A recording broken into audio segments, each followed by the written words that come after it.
Hello and welcome to the 87th episode of the Destiny Community Podcast.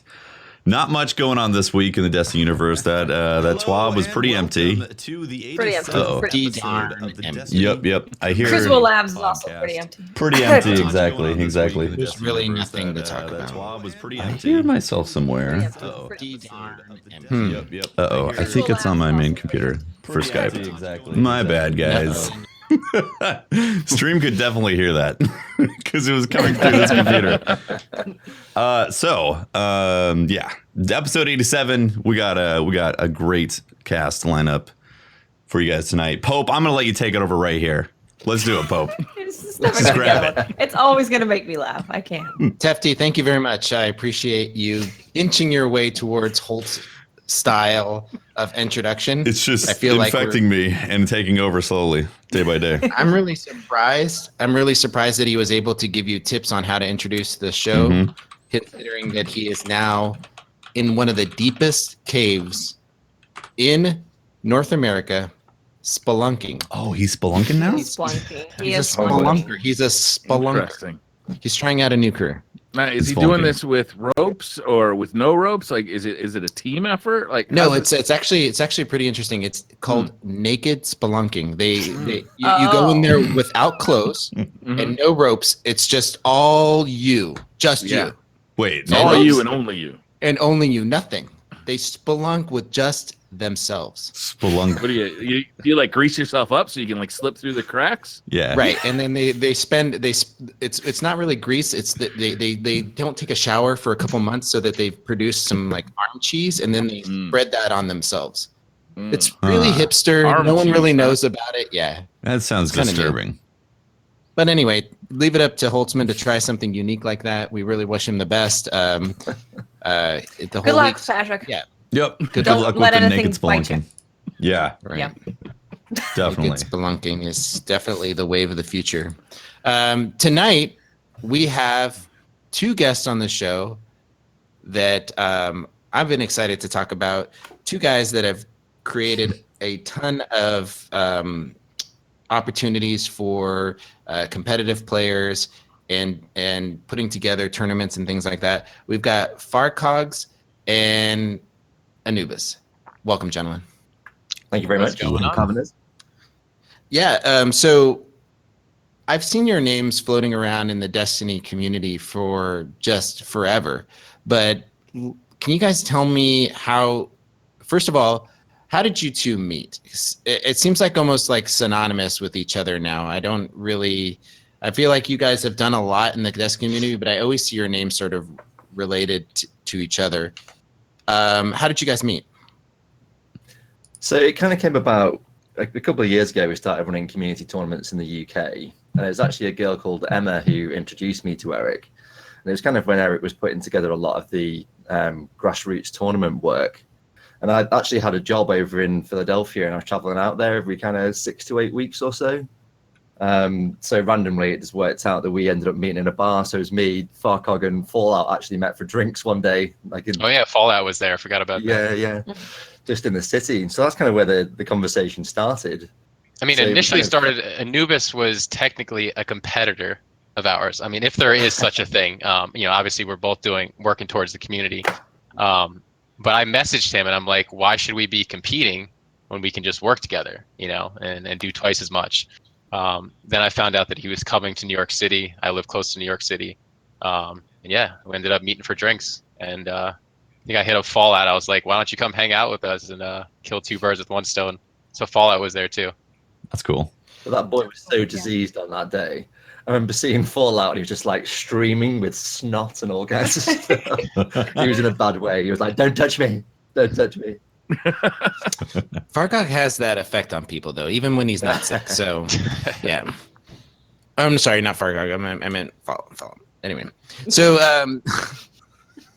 this new camera is tripping me out right now. I'm looking at myself. It's just really creeping me out. Let me tell you guys, for 2 years, I've been doing a podcast with these guys and complaining about my camera. And tonight, Wait a minute. Oh, well, why don't Watts, you try- Tefty, do you remember him ever complaining about the camera? Not a single time ever. Not once. No. Not once. Not once. Can't say I do. That No. makes me feel bad. It makes me feel real bad. You haven't. You're just making it up, Pope. You're putting on a show. You're making it up. It's all lies. Don't believe him. All right.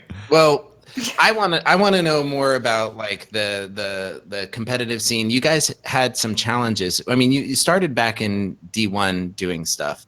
What were some of the challenges of putting together tournaments back then, or competitive tournaments? Did like how? I guess some of the things that I've always been curious about is how do competitive rule sets get made, and who agrees on it? Like, because there's no like official Bungie competitive rule set, is there? Well, the official Bungie rule set is to have no rule set. Okay. They've told us that many times that they made the game. They want everything to be balanced in both PvE and PvP. That's why they never separated it. Had separate weapons for PvP. They want everything to be balanced and have no rule set. The scene quickly realized that can't be. I mean, there are just too many weapons that are way overpowered. The way that we organize rules is we got together with all the top influencers, all the top streamers, and we just had a chat with them and asked them, what they like, what's best, and did it that way. So I always wondered about this process, because when you guys, you just explained how you do it, basically, is you talk to the players about what the rules should be. Do you take any input from the fans about what they want to see, like what they want to watch? Because my biggest complaint with tournaments is that the rule sets negate kind of the weapons and the things that you see in everyday play. So the game that is played by tournaments is often not the same game that you play as a casual player in the Crucible. Yeah, I think it's fair to say our philosophies kind of changed for Destiny 2 versus Destiny 1. I think the focus in Destiny 1 was really about balancing individual players. There was no real thought about team composition.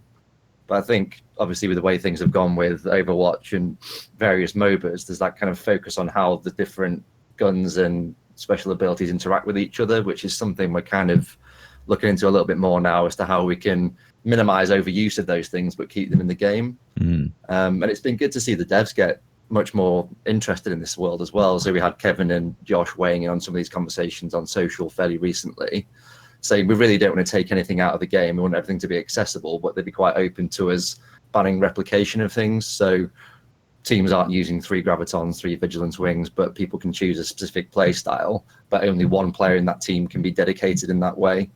Okay. So if there happens to be an Arc Strider using the new helmet that's causing all kinds of problems, at least they can kind of play to that strength as opposed to having 3 people just kind of crutching on it, essentially. Yeah, which actually encourages more variety that way, right. So actually having some rules is a good thing. You talked about having Destiny stay, Destiny and not be turned into like a boring game like Call of Duty, dare I say it, or Halo 5 or something where it's more bland. I used to watch a lot of Call of Duty tournaments when I played a lot of Call of Duty, and one of the mistakes I felt like the competitive scene made at one point was they banned like all kill streaks, and like they really focused in on just like certain weapons are available, certain weapons aren't, certain certain loadouts are available, certain aren't, and what it became was a vanilla version of Call of Duty that just kind of it ignored like the kind of the fun, spectacular stuff in Call of Duty, like the really bombastic stuff, which is entertaining as a fan to watch, like how somebody uses a kill streak and when to use it, and right. Like watching them wipe a whole team is very exciting. Mm-hmm. Yeah, it makes it more about strategy rather than just pure awareness and gun skill. Mm-hmm. That's what you're talking about. So it's more of a chess match than just but it's who's also got the just best fun. Reflexes. It's also just fun to watch. Yeah. So Anubis, you've got a tournament coming up soon, Get Wrecked 3. How did you come to the rule set for that? What are you going to be using? So the difficulty we've got at the moment is the way the guns are being balanced. They're being done in batches, which kind of creates an interesting problem for us, because if we make a rule set now, chances are it's going to change in 2 weeks' time as other exotics start to get buffed and things. So, to be honest with you, all we're doing at the moment is banning replication. So, banning replication of subclasses, replication of exotics, and because there's a few outliers in the legendary side, so like the anti-opes of the world, we're banning replication of legendary weapons as well, just to make sure everyone's choosing a different loadout. No kidding. Interesting. Kind of came. So Antiope is of that caliber of gun that you feel that it shouldn't be replicated in the game? Yeah, and it's really just to drive variety. And unfortunately, there are still a few outliers. Well, not unfortunately, but there are outliers and guns that perform better than others in the legendary class as well. So we just want to make sure that if someone's committing to playing aggressively with an anti-ope, that someone else in their team is assigned a separate role to that, essentially. Wait, so you didn't ban anti-ope, though? No, just Yeah. replication Just of that. you can only have one Yeah, so anti-ope on a that- team, right? Yeah, exactly. Yeah. I'm And glad that we goes- settled Really it. all we've done at this stage. You know what it's like with the way the community reacts on Twitter.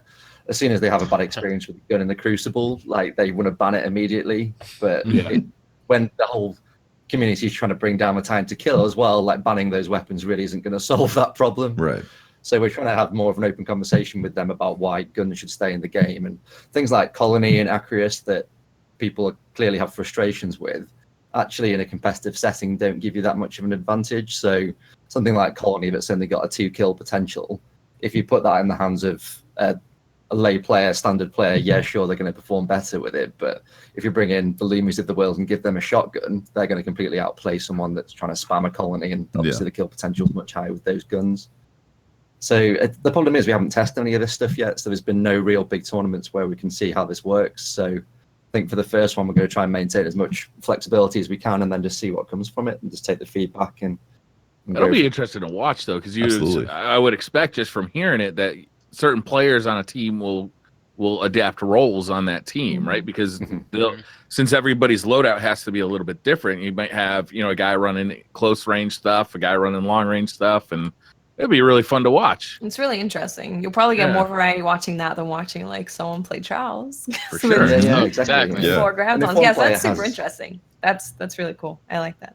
And So the if one devs player has are an even on Acrius board and- too. Sorry. Oh, really? Yeah, the devs tweeted at us saying that they like that rule set. Nice. And they haven't been a fan of rule sets at all in the past, and that was one of the reasons. And they've made it known to us that that's like part of the reason why they didn't really want to support the community. I mean, I don't know if that's the only reason why, but now they're outright saying that is a rule that we like. Nice. Anything else, they're not really for. Is- but that really is the only rule. I mean, Is there any weapons that are outright For the most banned? Not for our tournament, no. As I say, we don't Well- really see a reason to do it. I mean, if you ban replication and like one team's using Acrius, and their strategy is to push power, make sure their aggressive player gets Acrius in their hands, and that's what wins them the game, I don't have a problem with that because there's an objective behind what they're trying to achieve. See, well, your rules aren't set in stone yet, but we've already released our rules. And me and Matt do work together on a lot of things. But he does have his rule set a little separate for his event coming up. Okay. We did ban Acrius and the grenade launch that we just Fighting talked about. Colony? The colony. Oh, yeah. my bad. Yeah, we banned those two mostly because it would still be only one person on each team that could use them, but they're never gonna snipe, right? If snipers were in a different slot, in your secondary or something, then we wouldn't have to ban it. hmm But I mean, sniping has proved to be the most enjoyable thing to watch. So we really want to encourage more snipers. So I mean, that's a big reason. So It makes sense. Yeah. We've got a slightly different angle on it in that the Get Wrecked event's a big community event. So we run 2 tournaments. So we do the competitive one, and then we do a cross-console PvE and PvP mixed tournament for social players. So everyone gets to compete. So the whole kind of premise behind it was that it will provide a welcoming environment for players to be able to experience the tournament atmosphere, because everyone enjoys competing, but wouldn't necessarily enter a big kind of sweaty competition or tournament. So, and we've been really lucky. Like the way things work in the UK is slightly different to the US. So we're supported by Activision over here in a different way. So they, as publishers, like provide prizes and things and provide support for us that Bungie don't necessarily have the capacity to do in the States, or that relationship works slightly differently. So back to the rule set side of things, we're trying to find something that kind of crosses across all of those boundaries for some consistency. So we've had separate rule sets for the Sweats tournaments versus the social tournaments before, and it kind of creates a little bit of confusion and makes it difficult for people to practice and all that kind of stuff. So How does broadcasting a Destiny tournament go? When you guys like, you want to show it live, or you want to do, I don't know, do you guys do like shoutcasting for the tournaments? Like how does a broadcast for a Destiny tournament work?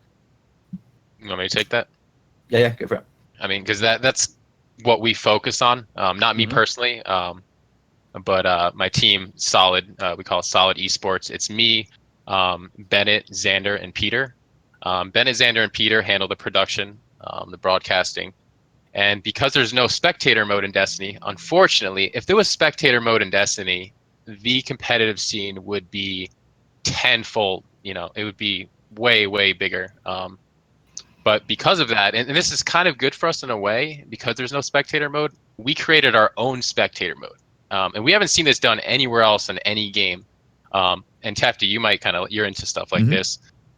What we do is we created our own server, our own custom server, and we have people stream to our server, and then we flip back and forth as if it was a spectator mode. That's really cool. That's really cool. And we have all the top equipment. We invested our own money into this, thousands of dollars. I mean, a lot of people don't know how much of our own money we spent on this. This is not like a for-profit thing. This is just for the love, for the passion. So we essentially created a man-made spectator mode. The only issue with that is we ask that when people play in our tournaments nowadays, especially if they're in the finals, that at least one player, preferably two, has the ability to stream. Because if they can't, then there's nothing for the viewers. Do they stream to Twitch on their own too, or is it like mandated in the tournament rules that you have to stream to the server and not to Twitch? So we've done both, and we actually recently partnered with Restream.io. If you guys are familiar, yeah. And that allows them to stream to their stream and to ours at the same time. And our format that we do now is we do that for the qualifiers and up to the quarterfinals, and then after that we make it so everybody's supposed to host us, and then we have it exclusively on our channel. Cool. So, that's great. When's your first online tournament coming up? The online invitational. Yeah, so we just solidified that yesterday. So the next 2 months are just crazy with Guardian Con. My team has like multiple weddings they got to attend. I have some things I have to do. You have Get Wrecked coming up. So it's hard to find the perfect date. So I'm going to say the two dates, but if anybody's like, oh, why'd you pick that date? That's why. So we're doing an invitational, and we're doing PC only just to start out. What we're trying to accomplish is we're trying to showcase what the community is made of, or what the community can be, because the community is essentially non-existent right now. So we're doing a qualifier event where anybody can play, and that's going to be June 24th, I believe, is the date we settled on, a Sunday. Yeah, it's the 24th. It's the day after.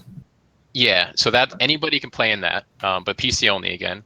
And then July 7th and 8th, we're going to have the invitational, and that's going to be broadcasted.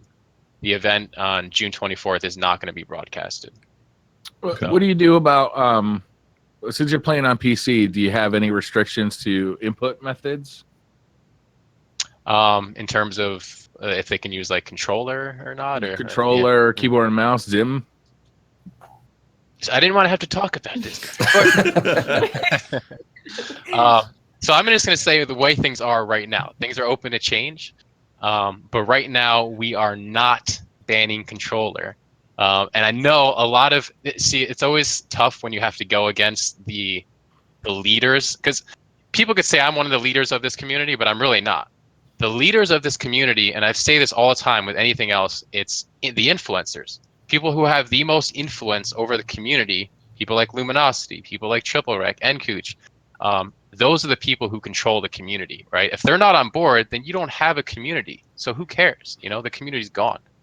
So I don't know. Some of the top dogs, the leaders of the community, aren't into allowing controller, and I understand why. But right now, we just don't see that there's a major problem with it. Bungie has said to us that they don't want us to ban it. So as of now, it's not banned.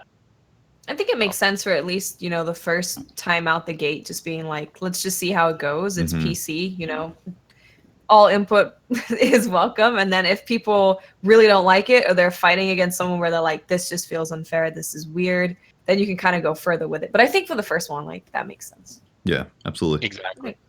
For With the skill and speed of those players, I don't know if you guys saw the clip that Waller put up on Twitter. And the speed he moves the keyboard and mouse, I would think a controller player at that level will be at a massive disadvantage. I think that up to a point, like it will be a slight advantage, but then as soon as you hit a certain skill point, I think that gap for is sure. going to increase. Mhm. Yeah, pretty I've experienced significantly. that. I've been like, okay, yeah, you can definitely tell when people are using a controller with the weapons they're using and how they're moving. And you see someone who's using a keyboard and mouse, they turn around instantly, Mhm. right? It's Yeah. it's Absolutely. a big difference. Have you ever watched Say Walla play on keyboard and mouse? Oh my gosh. Yeah. It's like you're having a seizure. It's like- And so, Anubis, when's your Get Wrecked 3 tournament? So 23rd of June. So our format says it's slightly different. So it's kind of social based. So we kind of, there's a bar in the UK, which is a big kind of retro gaming bar, but it's got 2 gaming arenas out the back. So we're going to have like a big social tournament in one, the competitive tournament in the other, and then retro gaming and stuff in the kind of central atrium. But we do a pub quiz. So like Megan E and Bife are going to be pub quiz masters for the night and that kind of stuff. We have a big after party. That's cool. So the big thing for us is trying to keep the community together. Like we don't want to separate the casual players from the competitive guys, really. Like obviously we have to do that from a play perspective, but we just want to give them a place where they can all hang out and kind of find a home amongst the other Destiny community members. So people are actually, the players are going to be in the same room together. That's amazing. Yeah. So That helps with connections. it actually comes right? down to what Farquaad was saying about the kind of job change. So I've started working for a company that essentially builds gaming arenas around the country. So we've got 19 now. Oh, nice. And this Wow. bar is part of that. So it's a little bit unique in that it's got this big social space in the bar and you can get food in there and we're going to get a DJ and all that kind of stuff. So it's just going to be a big party with a tournament associated with it, essentially. Yeah. Kind of back up, explain. So me and Anubis, we do a lot of things together, but we're very different at the same time. And in essence, what I do is I'm for the most competitive as Destiny can possibly get, that community, the serious competitive players, like the Luminosity, like the War Bulletproof. And Anubis does support those people as well, but his main focus is social competitive for everybody is able to play it. And then he also does the serious competitive too, but usually when he does that, he invites me to run that part of it. So that's kind of where he's coming from with that. So a lot of his events, it's drinking the whole time. Like it's literally a party like the whole time. And I've been to one before. Last year I flew out there to the UK and it's fun. It's actually where Get Wrecked comes from. So we kind of sat down and tried to brainstorm an event. It's like, what can we call a gaming event that's focused around drinking and playing games? And that's kind of where Get Wrecked came from. So That's great. And so people buy tickets? yeah. So there's like 3 tiers essentially. So there's a social ticket, so people just want to come, turn up, watch the games. Eric and his team will be helping us with the stream. So the reason we work so well together is kind of Farcog fills in the gaps that we can't do and vice versa. So we'll be pushing the stream to them for the competitive side of things. So social tournament tickets, they'll just we're doing that cross-platform, so we have to do a scoring system essentially. So we'll do like nightfall races, we'll do some like story mission speed runs, things like that. And then we'll rank those teams to try and find a winner as opposed to doing a pure head-to-head PvP tournament. And the competitive tickets, we will have a cash prize. That'll just be the standard double elimination tournament for those super sweaty players that want to prove themselves. But because of the way the community is over here, we'll have to do that on PlayStation. We would have liked to have done it on PC, but the player base wouldn't have been there to support it from a live perspective. For sure. Kind of take that into consideration when we're trying to fill a room with people. But Now that the community is split, right? Farcog, you said you're doing yours on PC. Nubis, you said you're doing yours on PS4. Is there starting to be kind of the competitive scene is going to be here for Destiny, or is it still really up in the air as far as, last time it was clearly on PS4, right? But now, the majority, yeah. and now a lot of players really like the PC version, but obviously there's a lot more players on PS4. So how do you even tackle that? Which is funny, actually. You remind me. Let me tell this quick story. The way I actually originally got into this scene from the beginning was I was a fan. I was watching, I think, Pashi. I think it was the first competitive type player I was watching. And I was addicted to it. I was watching it all the time, was always in his chat lurking. And I'm like, man, this is awesome. Like, this is really cool. I mean, I've always been a fan of competitive gaming. And he played on Xbox, and so did War Bulletproof and all these other really good players.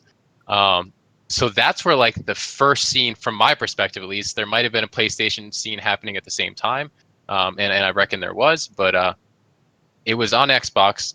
And then I found out later, all of a sudden, that people like Luminosity were rising to the top on the PlayStation scene. There was an underground, sweaty scene happening in PlayStation, and this is funny, is that it was like October 2015 or somewhere around there. Some people came up with the idea of having the top Xbox players play the top PlayStation players. So essentially, like Luminosity versus Pashi was kind of like the big thing, the big craze, and that was what really caused me to get into the scene. So yeah, and so then what ended up happening is it's not cross-platform, obviously. Mhm. So players had to play on one console. How do you play each other? So what ended up happening was they decided to play on PlayStation.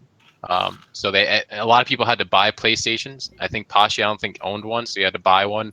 Wow. And then they just decided, like, we might as well all just stay on the same side. So that's when the official scene, Mhm. carried over to PlayStation. And now, fast forwarding, the reason we're doing this display or the showcase on PC, the community is no question way bigger on PlayStation right now, but we're showcasing the main competitive scene on PC because, I mean, unlimited frames as opposed to 30, the game plays completely different. I have it on both console and PC, and the game is, for PvP especially, it's not even the same game, in my opinion. And I know a lot of people are probably going to be upset when I say this, like, but I truly feel the game is different. It's just not the same on PC. So I feel it plays the best for competitive. Not to say that we won't do events for console, but from my experience, it just plays way better on PC for competitive. So that's what we're going to try. Ultimately, it's probably going to end up being wherever the community falls, I guess, Mhm. will be the main scene.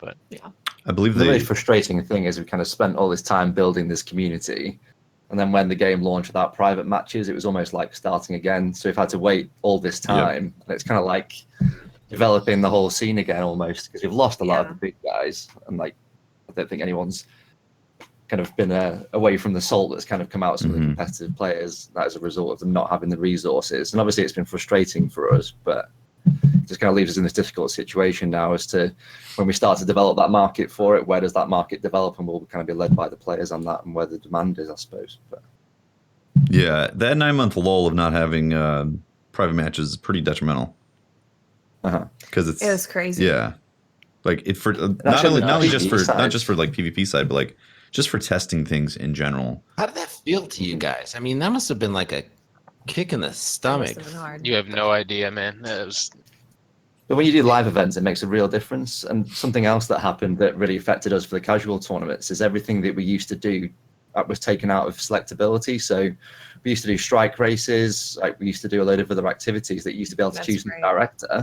That's And now we true. can't even do that. So literally, I won't know what we're doing until the week of the event because we'll have to do the nightfall because it's the only thing we can guarantee that we'll have access to on that day. So that level of Wow, flexibility. I didn't even think about actually- that. Yeah, so what we they want to took do on away the a lot. Yeah, so like we're going to have to do like a meditation for my Cora and like a nightfall race because it's literally the only thing we can guarantee access to, Mhm. Yeah, which kind of takes the wind out of our sails a little bit. And then the last couple of events, we've literally just had to do nightfall races without private matches with no PvP content, and that's obviously hurt the reputation of the events as well in terms of the competitive players. Mhm. So. How do you do a nightfall race? Do you use the Bungie scoring system, or do you have a different system that you use? We just use the scoring system. Yeah, we don't tend to apply any modifiers, so we try and keep a level playing field. So we just say, okay, base nightfall, get the highest score you can. So we actually did one. There's a massive gaming festival here called Insomnia. So the last event was at Insomnia. It's kind of a running joke within the community that math class literally win every single event we do. So they're always like streaks ahead in the PvE activities, and this is the first time they've been defeated, and it was on a big stage. So they're coming back to join us for the event in June. So I think they'll have a bit of a chip on the shoulder and have something to prove. But when you actually put them in that environment and there's like big prizes on the line, like PlayStation sponsored 3 PS4 Pros for that event, and the lengths that people will go through to synergize what they're doing in PvE activities is incredible, and the strategies they actually come up with, I think, is extremely underrated. And I think the PvE community gets a little bit of a bad rap from the comp PvP guys, but I'd say in terms of the amount of skill and time invested in it, it's kind of a very similar. Yeah, it's when Prestige Nightfall first came out, and you were watching all those guys go for the top score and go try and get it, just crazy scores. It was actually really exciting to watch. You had moments where people were dying, there was one person left, and they were trying to clutch it up. So I think, yeah, what you're saying, it's not appreciated, but it's super fun watching high level PvE. It's just it really is. The raid layer this time around, man, like the difference between like the really good PvE guys and the rest of us was a lot of hours. You know, like a week. It's like about a week. I was so concerned when I didn't see any tweets going out. It was like 5 hours in. I was just like, there's literally no point in us trying this week. Well, it's interesting to hear about some of the challenges that you guys had in your tournaments, setting them up, and sort of the workarounds that you've had to make things happen. Do you believe now that since the changes that Bungie has made to Destiny 2 with the inclusion of private matches, do you have all the tools you need? Or is there more that they can do to support you in creating tournaments? Three big things we could get. One, spectator mode, which would change things drastically.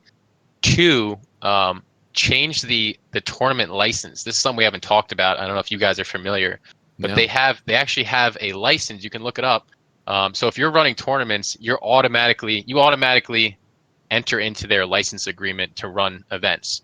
And you have to abide by these specific rules. Basically, it says that you can't make any money. You can't make any sort of profit. Like sometimes I have to hire people, casters or, production people, a lot of different things. Or you just want to make a little profit because you're taking so much time out of your life to do this.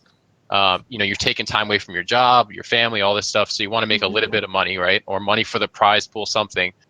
It's so restrictive, the license agreement. So if they could improve that, or at least give us some type of pass on that would really, really help, so we can set up some profit models. Anubis struggles with it too. His whole event is around charity. I mean, it might be around charity anyhow, but there's specific things that he has to do. Like he couldn't have a prize pool with real money in the past. At least nobody can win real money, has to go to charity. So that's the second thing. And the third thing would be to support us in the prize pools. How they have in-game currency, or skins, things like that. I've seen this happen with other games. PUBG did it. Halo does it. You could sell specific skins, and people made up mock-ups with this stuff. Sell like an IM or a BSK skin, right? And then have all the proceeds, or half of the proceeds even, go towards a prize pool. You could raise $1 million in like a month. It's crazy, right? It seems so easy. I'd be a lot more welcoming to see that in the Eververse than Iron Banner. Yeah, and then it would change. Yeah. I watched a video MTash did the other day, and he talked about the state of mind that the community is in, and the community is just in a really rough state right now. Like we're all angry, we're all pissed off, So little things like that would just turn the whole, way that we see things with Bungie, right now Bungie is kind of the enemy to a lot of people, but yeah, those three things would change the scene drastically. There's a cap on the prize pool as well. There's an expectation within any esports tournament that there's a reasonably sized prize pool, but we're limited to 10,000 per year, which really doesn't give you much flexibility. Like if you one big tournament and then you're kind of done, you can't offer anything else for the rest of the year. 10,000 per year, but you can't take entry fees and put them. I forget the exact rule that it is, but somehow you can't. Everything you make from entry to go into the prize pool, essentially. So you can't take any of that money. Why is so if you have an in-person venue, you have to pay for that venue, right? So you have to find that money elsewhere. So They Well, basically set you up for why failure. is it so Yeah, restrictive? that's crazy. Why is It's why is weird. it so restrictive? That's Is there anything that like makes sense as to why they made it so restrictive, or does it like are they trying to hold that section of like the pro esport for themselves when it might come around?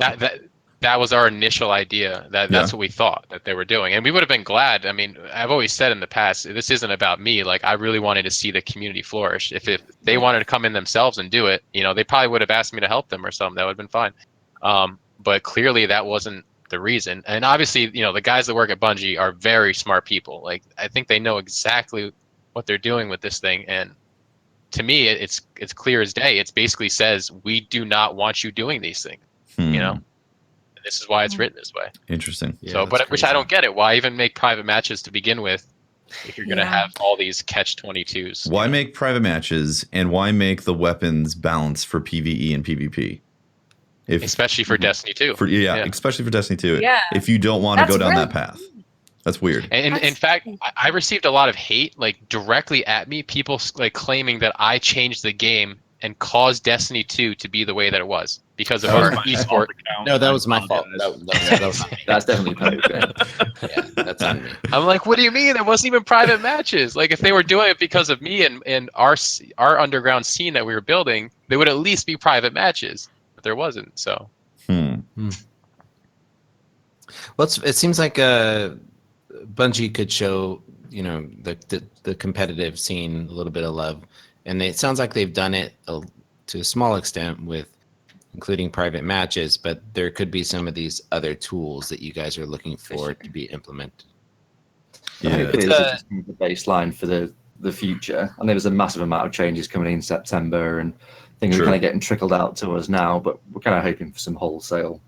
That's what I was. changes and more That was my next customization. question for you guys: is of what you've heard that they are doing, what interests you the most, or has there been any brightness on the horizon for you?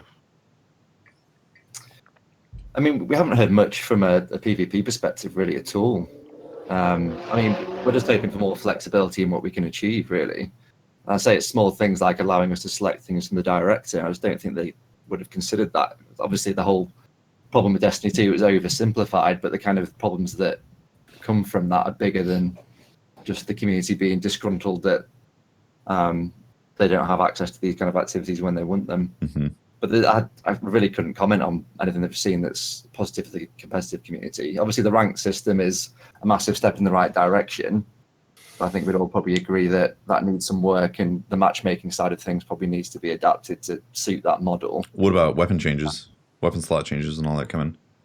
Do you think that's going to be huge? Just to see what that's going to look like. Yeah, and I'd imagine from a tournament rule point of view, that's going to shake things up completely, and have to reshape your rule set completely because of all the weapon slot changes getting, or whatever that system is going to shake it up. Yeah, absolutely. Which is one of the reasons why I'm not overcommitting to any kind of massive wholesale changes at the moment, because we're expecting those things to happen. And obviously, with potentially random rolls coming back, if that's what the weapon randomization means, that's going to be great for the community, great for the game. I think we'll all play it 10 times more as a result. But then we're going to have the same problem of like random perks and the look in the chambers of the world and things that we're going to have to start to consider and drill down into. But to be honest, that's kind of a fun part of our job, is kind of working around all that and seeing how the community responds to it and what feedback we get and making those kind of changes. But absolutely, that's what keeps the community alive, is having what people like about Destiny. And this is kind of weird, kind of counterintuitive, but all the complaining. Remember, so people now talk about Destiny 1 as like the perfect game. They always say that. I know. But all of us here know, we've lived it, and we remember that the complaining has happened since the beginning of the game. No, it was perfect, and we loved it. There's Right? always Destiny's been been. dead since 2014. The beta meta was just so crispy, man. Yeah, right. Oh my god, Dude, the beta meta was broken. It was the alpha beta. It was the alpha Alpha meta. The Friends of alpha. Family Alpha. The alpha was one. perfect. If you're lucky enough to play it. I still got But my yeah. character on the moon. What actually keeps the game alive in my opinion, is having those things to talk about. And Bungie, Deej would refer to this a lot. He'd be like, people are very passionate in this community. He would always say that. They're very passionate. That was his way of saying, like, you jerks, shut up. You know what I mean? But like, that's like a nice way of saying it. But you need that. You need those people that are tweeting out on Twitter, saying like, oh my gosh, the Thorn is so overpowered, like you should ban that. And then it gets like 3,000 likes and retweets, right? Mm-hmm. You need that sort of thing. When Destiny 2 came out, it was so bland. There was nothing to talk about. So it ended up just killing the community. Yeah. So. Yeah. Yeah. That's true. Nothing stood out, and there was nothing to chase. And so people moved on. Yeah. Nothing special. Yeah. Yep. We got to talk about the TWAB this week. We have to get to it because there's so much in it. Plus, we got to talk about Crucible Labs. There's a ton we got to talk about. So can you guys tell us when the tournaments are and how we can watch them? Yeah, so Get Wreck's obviously a live event. So if anyone's in the UK that wants to come along to that, they can just go to our website, which is getrec.co. So all the information and things is on there. We've got some pretty incriminating photographs from the previous events as well. If you want to laugh at Bife after he's been drinking out of his drinking horn for an evening, there's a bit of we'll be broadcasting it through the Get Wrecked Twitch channel, courtesy of Eric and his team. So we're going to push the feeds over to those guys because they've done such a good job in the past. Like Bennett and Xander are two of the most underrated casters you'll ever see in your life. Like the passion those guys show. At Guardian Con last year, they casted beer pong tournaments in our party house that we had. Got some amazing videos of it. So yes, that'll definitely be worth tuning into. And we'll probably just cast the semi-finals and the finals from the comp tournament. Over to you, Eric, for the invitationals and stuff. Cool. Yeah, so you could follow me at Far Cognitions or follow at Destiny Tracker. I haven't mentioned, but I work closely with Destiny Tracker. So this event coming up is in combination with them. We have an open qualifier that we're doing June 24th. It's a Sunday. And then we have an invitational July 7th and 8th, 2 days. We're probably going to be just broadcasting the end of the day on July 7th and then the whole finals on July 8th. So we're most likely going to have 1 or 2 spots open for the qualifier. And then the other 6 teams are going to be invited directly. Again, the purpose of doing this is to showcase, the talent and what there is, what the scene can be. So that's really cool. Cool. Yeah, we look forward to watching. Yeah. Cool. It's always fun. It's gonna be awesome. So speaking of the Crucible and being competitive, we got some news about Crucible Labs, some disappointing news. And then we actually got to enter Crucible Labs and try out a new game mode called Showdown. So the big thing, the thing we learned about Crucible Labs was that no sandbox changes would be reflected in Crucible Labs. It would just be new game modes, a way to try out and to adjust new game modes, which I'm a little disappointed about, to be honest with you. I'm a lot disappointed about it. I think we all were. Definitely disappointed about that. And for some of that, I do blame Bungie for not communicating that right from the get-go. Mm-hmm.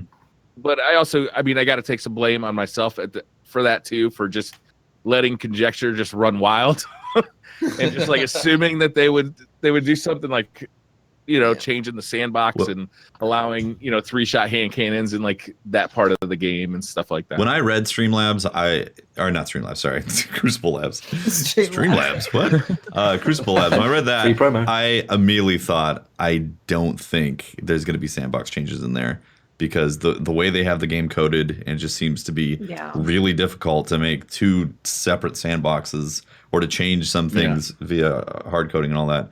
I was like, I don't think it's going to be sandbox changes. And then I got hyped about it and was like, but what if they do, man? That would be so awesome. Go in 3-tap hand cannons. Gosh, I can't wait. I'm going to be super speed. It's going to be Titan skin. Oh, my goodness. I'm going to have bones. Oh, my God. It's amazing. Yeah. Maybe even throw a sniper rifle in the special, maybe. And then just disappointment. Yeah. I'm not mad at Bungie about this thing though, because I understand, like they explained, they just can't do that right now. Mm-hmm. And they've said, it's not like Sandbox is like, no, we don't want to show you our future stuff. Go away. They're like, no, I'd actually really love to take advantage of that, but we can't do it right now. Yeah. So I was very disappointed with that, but I wasn't mad at Bungie about that. But the showdown mode is a different story.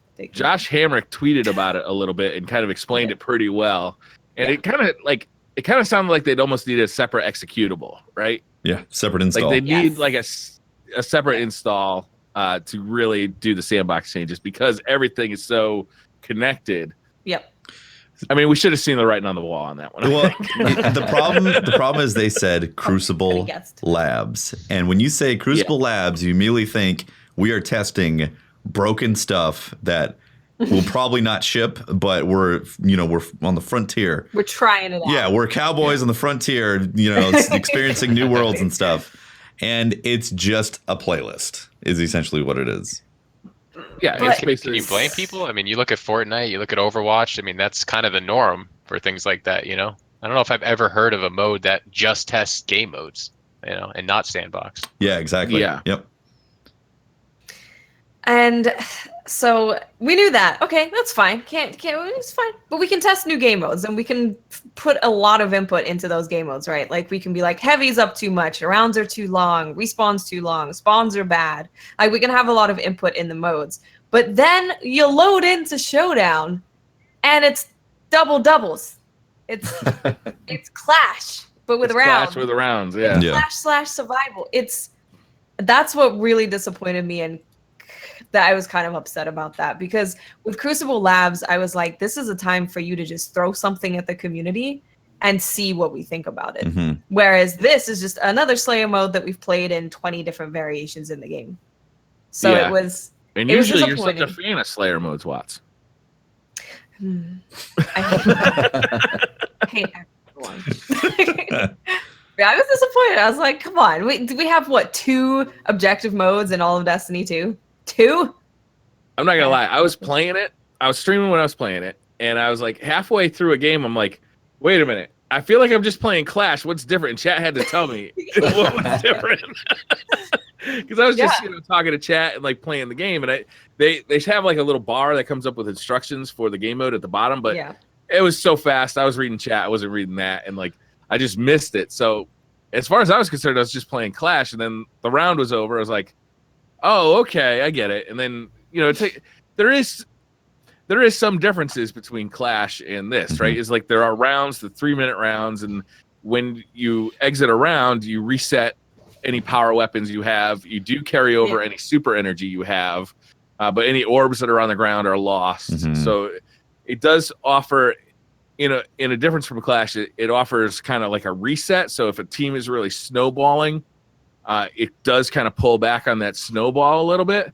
But in most aspects, it just feels like Clash. Yeah. But the new mechanics and the raid layer and things as well, you'd hope they'd do something a little bit more creative. I was hoping for like a Rift type game mode where you can like throw the ball around and stuff. Oh, that ball is so much fun to throw. Right? The ball is really fun. I want a mode like that. Enemies could intercept by jumping on it. Like that would be so fun. I want like a game of football.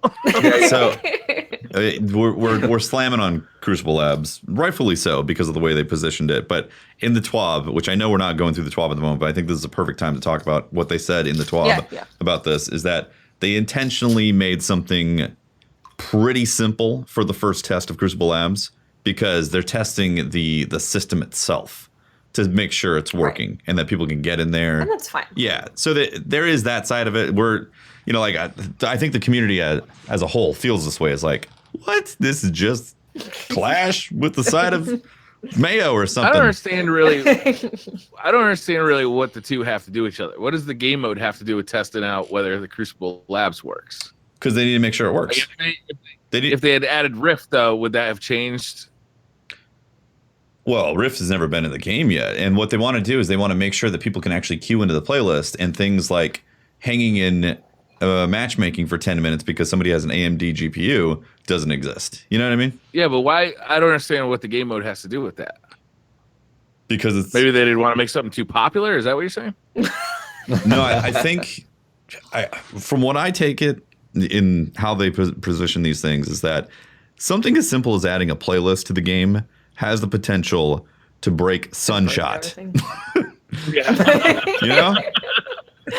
Callus's shield has an infinite hit points because they added a Crucible playlist, and now they have to like patch it via hard code and all that.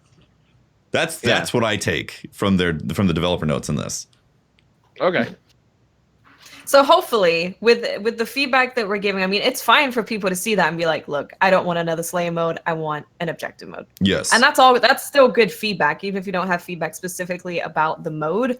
All of that is still super important to give to Bungie. So they're like, "Okay, they want us to make more objective modes. Okay, we'll do that." So hopefully, the next thing we get in Crucible Labs will be something we haven't experienced. We need that ball, and we need to chuck We it. need the We need that ball. We need that ball. We need the raid Be ball. amazing.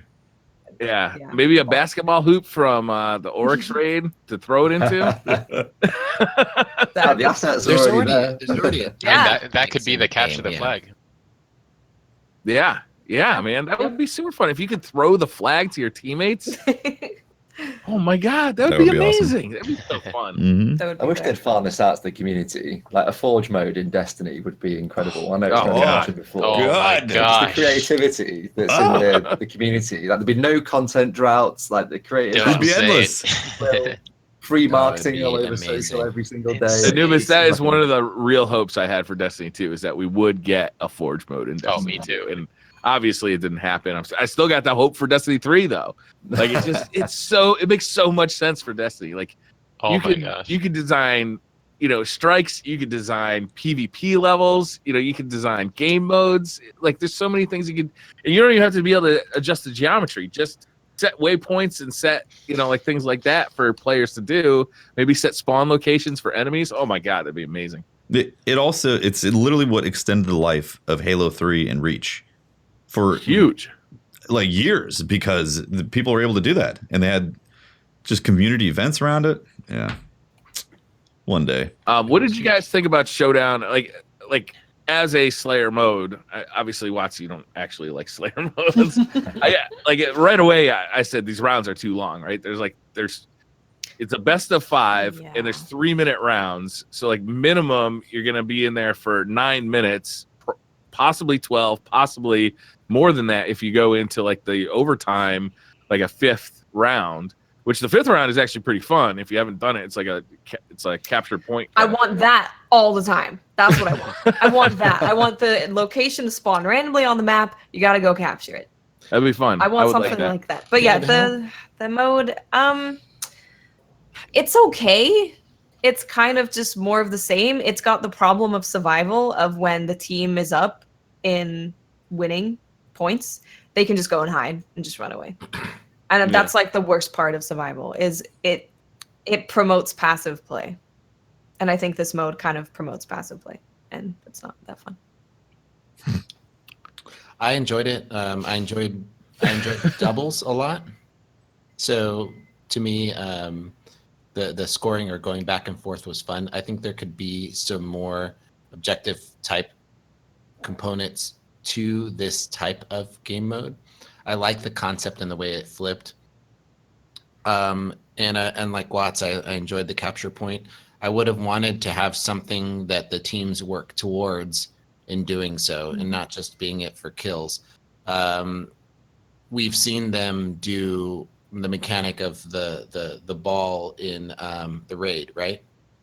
And we've seen them try objective modes like Rift.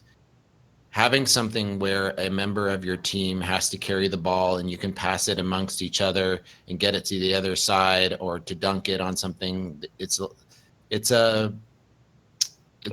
talked about that while you're gone. Actually, the ball mechanic is so much fun. It'd be great to have that. But specifically with Showdown, is there any improvements? I thought it was very vanilla. There wasn't like, I understand. I read the development notes. I understand why they, and I apologize, I had to step out, but I understand why they did it. But it really didn't. It really didn't challenge the thinking much. Like I would have liked to see definitely shorter rounds, but then the heavy spawn, or it spawns once in the middle for everybody. But I thought it would have been interesting to keep that spawn instead of going to the 2 spawns on one on each side system, because that I think would have promoted more conflict. Right? It's like, heavy's so important in Destiny 2. If you got everybody moving toward the middle, at least it would have created some kind of an objective. If you're sitting in the back and you're just letting them get heavy every time, it's gonna be hard for you to win that match. I think part of the problem with the current game modes is that there's no real flexibility in the time a game takes. Like you can kind of expect to be in there for the duration for every single mode. I think part of the reason Trials was so successful was because you could wipe the floor with someone in like 6 minutes or something if you really wanted to, and you were kind of on like a roll. 3 minutes. Yeah, it's crazy. Yeah. And the satisfaction in that was amazing. Like, it's like, oh, we absolutely murdered those guys. Or on the flip side of it, at least if you're completely outclassed, it's over with quickly. Mm-hmm. Yeah. You don't have the embarrassment of Shaq's mercying you. You can kind of just go on your way with your tail between your legs. Be nice to see like a 3-man elimination type of game mode introduced to. Introduced to the labs. That'd be a fun one to see. Maybe I bet that would be pretty popular. It'd be fun to see that in Destiny 2. With a radar? Oh, with actually, radar. Radar. Interesting. I'd actually like to ask you guys what you think between radar and no radar. It's something that was put in as a reactive measure, wasn't it? It wasn't built into the game as a system. I think it could work if it was built in like a system as in Overwatch, where you've got the audio cues and you've got other ways of knowing where people are, and the maps are developed around that as well. But because it wasn't designed around it, I just don't think it works currently. I'm not 100% against it. I mean, I've played plenty of other games that it does work in. I don't have any issues, but that's what kind of leads me to the conclusion that it's not necessarily the no radar. It's just the way the game's built around that. What do you think, Fargo? I agree. It was an afterthought. So the biggest issue with the no radar is the audio cues. There are audio cues, but they're not at the level that they need to be to have no radar, in my opinion, personally. The fact that like a striker Titan can be in full super and slam you from behind, you had no idea he was back there. Well, see, not everything.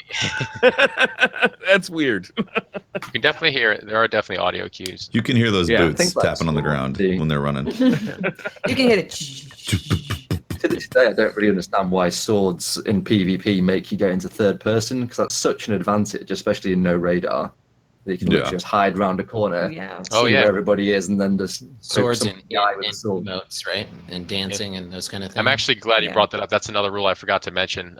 That's a new rule we just implemented, I think, yesterday. Was we're banning emoting in competitive now.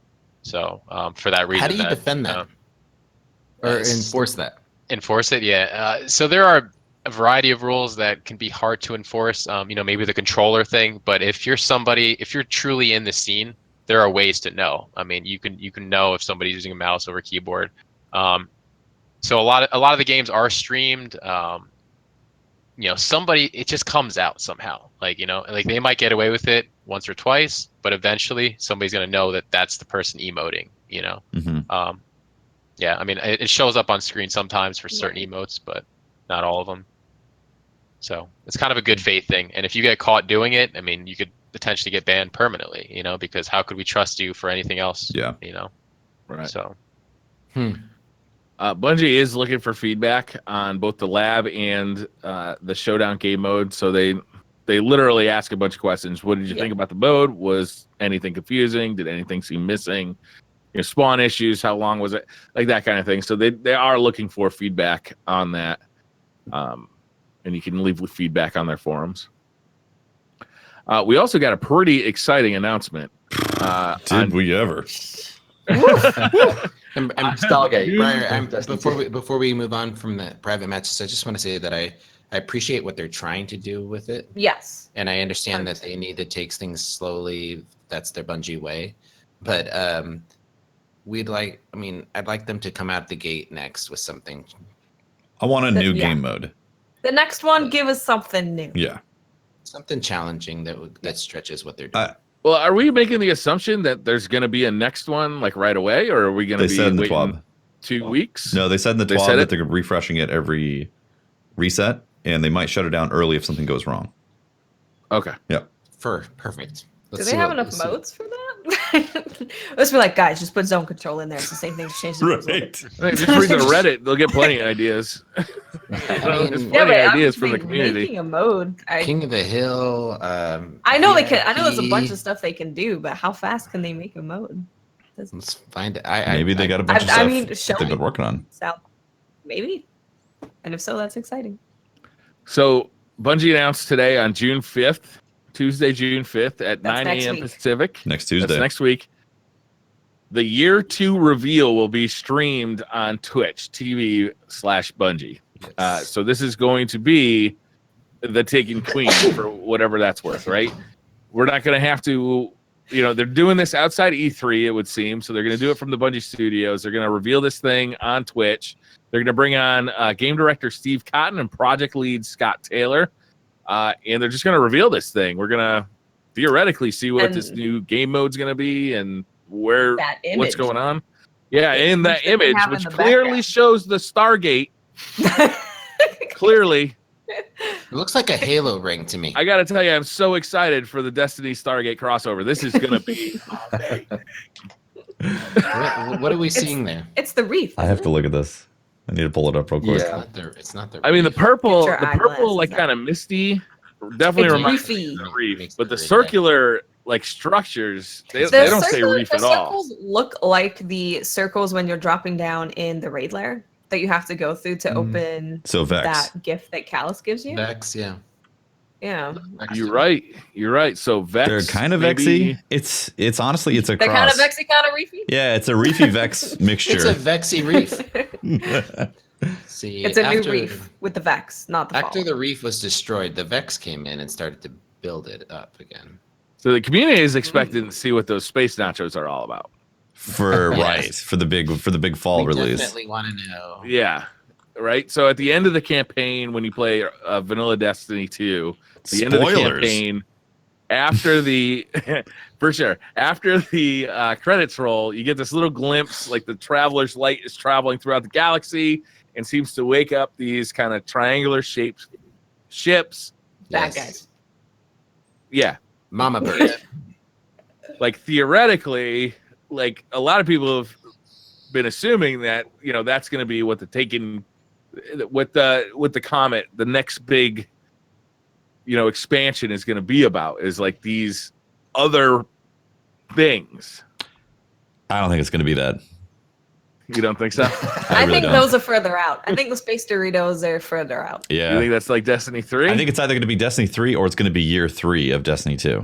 Yeah, I think so. Yeah, I think we're gonna find the queen. I think it's literally gonna be Taken Queen. Well, not a literal Taken Queen, although that would maybe be somebody interesting. did take her, and she is a Taken Queen. you know it'd Liam be. Neeson in Destiny 2. I would love them to explore the trials of the 9 or the 9 in general, and if like the Queen for some reason is connected to the 9 or whatever, like Yeah. Sure. I would she is. love that type of thing to be explored. Yes. Wouldn't that be I am awesome? 100% down. Unknown Yeah, space. I like that. Wow, let's Yes. find out what this unknown space is that we go to the Spire in for Trials of the 9. Let's find out some details about this. Maybe we go team down up with MacGyver. We go through the Stargate. We find the Queen. Yes. And then we We have go a whole down the TV bus. series. in the spire, All and we TV end up series. in a different A place. couple of spin-offs where we find the Queen. Atlantis. Yes, It'd be great. the Queen. Yeah. That sounds like a glorious trip for year 2. I'm way down for that. Mhm. Can Randall the Vandal like be our guide? That even better. He's actually a playable character. We're going to be able His to use head it. is We're your gonna be ghost. Randall. His head is your ghost. Randall's your You pop ghost. out. You're like, Bungie, you hear that? If I can't be Randall the Vandal in the Taken Queen, I'm going to be very upset. legit though, I'm like super excited about this. When I saw this, I was like, oh my god, next week, next Tuesday, they're gonna talk Yeah. about year 2. And it's not like We're gonna find. they're not just talking about like, hey, we have a fall expansion coming, and then we're gonna go Right. silent for a year. They're saying year 2 of Destiny 2. So like they have content Yeah. planned for the year. At least it sounds I that way. hope that's what that means. That's what it we sounds. get to Year find the 2 world that reveal. we're gonna be fighting in. I'm excited. They're going to reveal they have nothing planned. We have a tendency Doing to nothing. One of those usual ones where We've they got reveal some what more the next reveal will emotes. We got some more emotes. Yeah, they have a tendency to keep We got a expectations Randall the high. Vandal. Yeah. I mean, I'm excited for this, obviously. June 5th, it's right around the corner. It's We're getting, right around the corner. I'm sure we'll get more details as the summer goes. I wonder if they'll reveal that new game mode, though. Like I hope. that, Just a redact. new I don't game mode? know. I think I- Anubis knows. It'd be cool. That would get hype. And then do you think they'll also be at E3, or do you think this is like in lieu of E3? I'm assuming. Like I've been assuming the whole time that they're going to be at E3. Yeah. That's what I've be. been I'm very assuming. surprised that they weren't. did Rise of Iron really make an appearance at E3? Didn't it? Didn't they have something? I could have swore I remember Deej talking to like Wasn't Twitch it or something. SRL or something? No, that was No, a that was at PlayStation TwitchCon. experience. That was PlayStation Experience. PlayStation yeah. experience, yeah. Yeah, I'm pretty sure they had a low presence for Rise of Iron, but they were there. I'm pretty sure. I guess what I really mean is like on the PlayStation main stage at E3. You know, like, right. I feel like this is going to be the main thing, and then everything else is going to be here's that info that you heard again for people who don't follow it closely.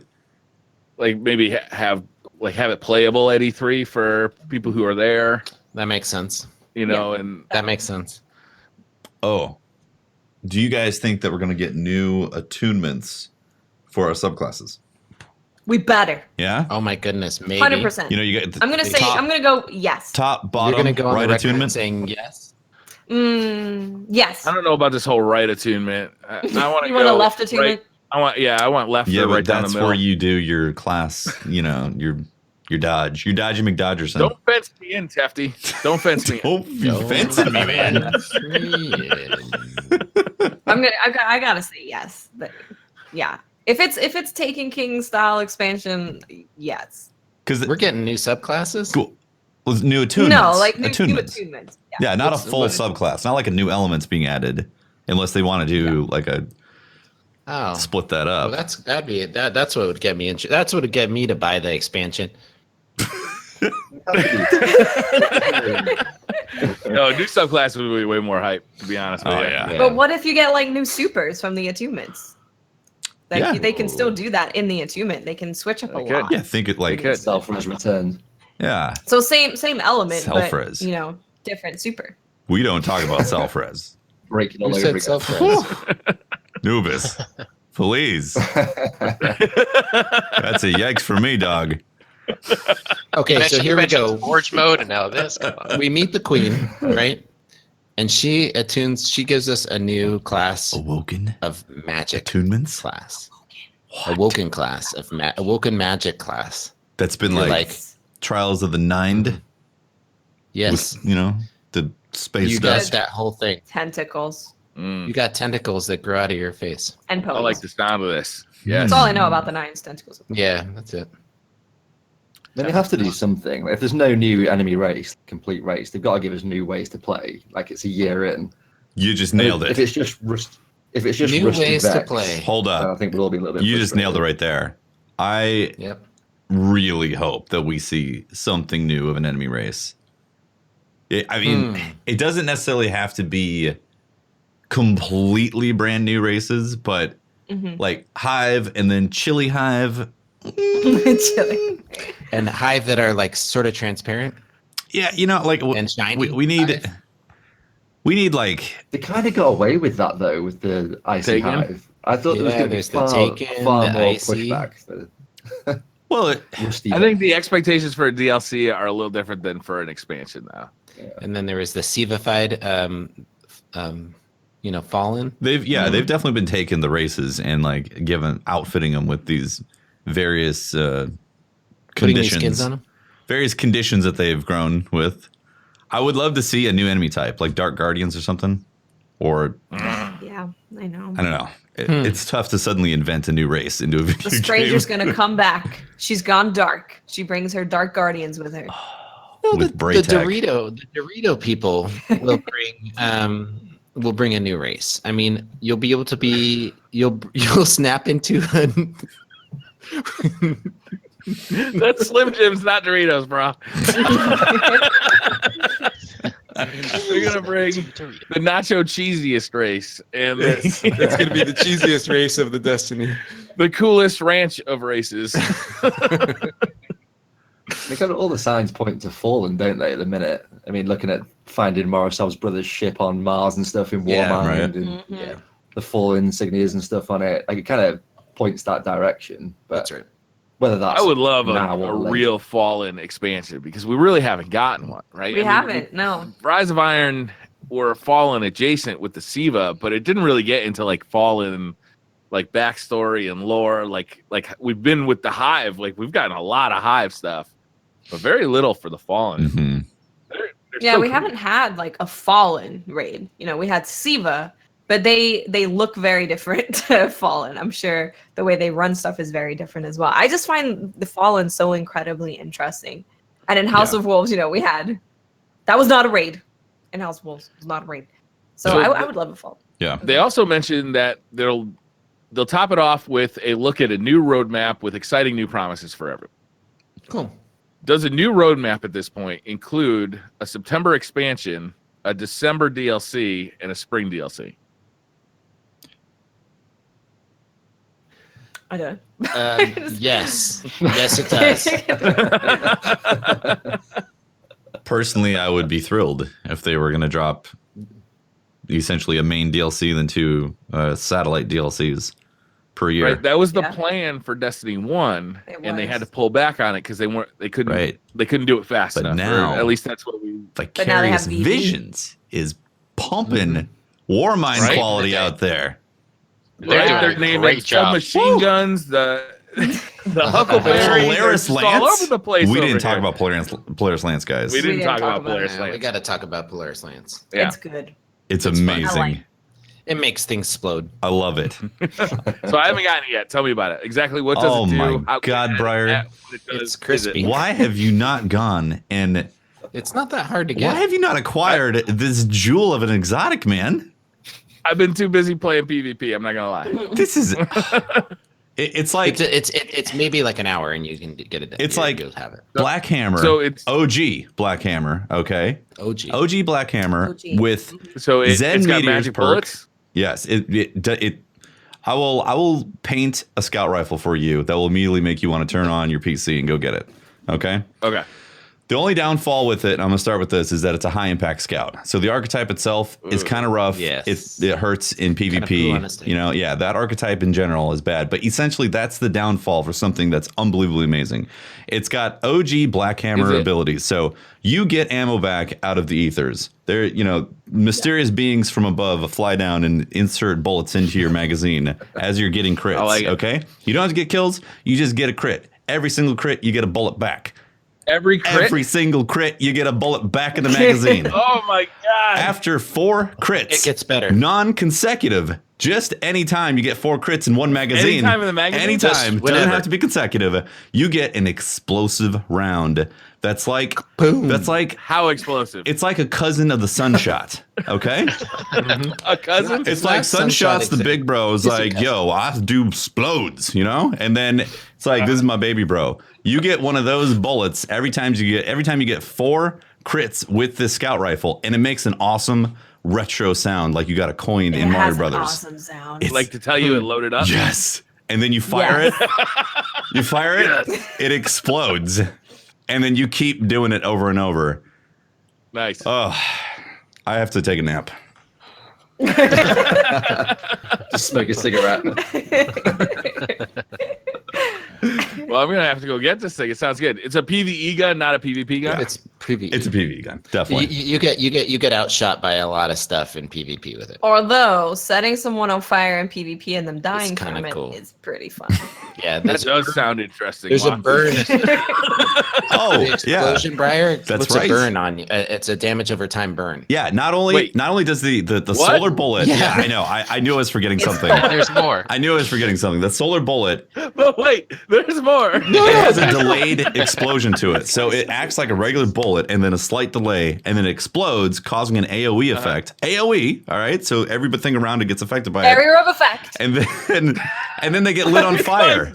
It dices. And then you can keep on critting the face. When you're fighting Callus, guess what? You don't have to worry about ammo. Ever. Because you just get crits. Ever. You don't reload. Wow. You get crits for days. Nerf That it. sounds good. And it, Don't nerf yeah. it. Who said that? Just kidding. Just kidding. You know, It's my Fark, new fave. I've had enough out of you. All right, I'm about to send him out of the call. They knocked it It out was of the good. park with this exotic. It feels like That sounds it feels like a Destiny 1 How exotic. do you get it? I haven't even investigated how to get it. Have you done the nascent Oh. quest? Nascent. Yeah, the Nathan. Have you done Anna's nascent quest? I don't. Mhm. Is that the one with the hand cannon that I don't like? No, No. that's No. sleeper. It's Okay. there's 1 out of 5 nascent, then 2 out of 5 nascent, and then 3 out of 5 nascent. Oh yes, yes. So those have been time Where are you gated. on that? those have been time gated for the community, not for your account. So if you have not been doing them, you can do nascent 1 through 4 this week and get this gun. Yep. It's just That's it's been community time locked. So Sweet. So I can get it tomorrow. yes. Yep. You can get it tonight. Get it right I'm going now. to bed after the podcast. I'm not going to lie to you. No, you're not. No, you're not. It's that good. It's that good. It's that It's that good. good. Oh, What do you think the fifth Hey, step's you going guys to be? remember that time we played Bungie and whipped their asses? huh. I believe I think so, yeah. Which time? It wasn't I that mean, significant of it. You know, actually, Tefty, don't we have some video from that? Do I need to play this because I have to set this up? Hold on. Just keep It's apparently they had to quickly turn around and challenge somebody else, a weaker foe, to get their confidence back, Briar. Yeah, they played Vicarious Visions. Did you guys watch this? I did. They I'm not gonna lie. They stuck it to them. They brought the big guns. They brought the They heat. came hard and they came fast. Big and guns. Vicarious. They weren't going to lose 2 in a row. No.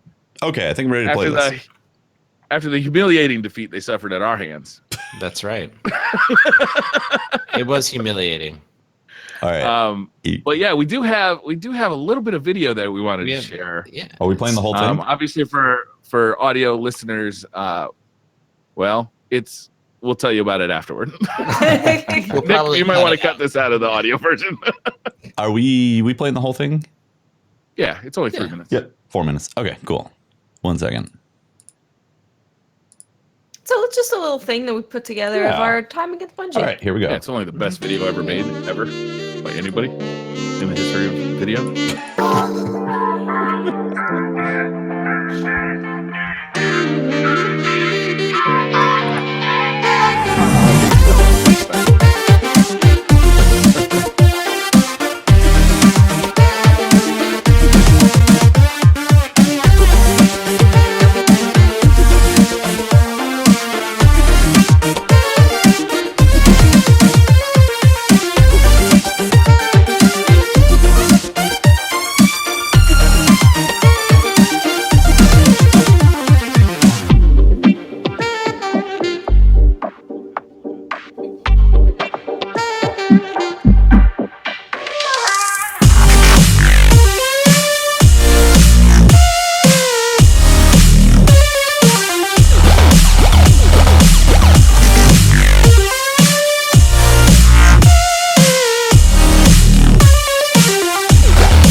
Okay. I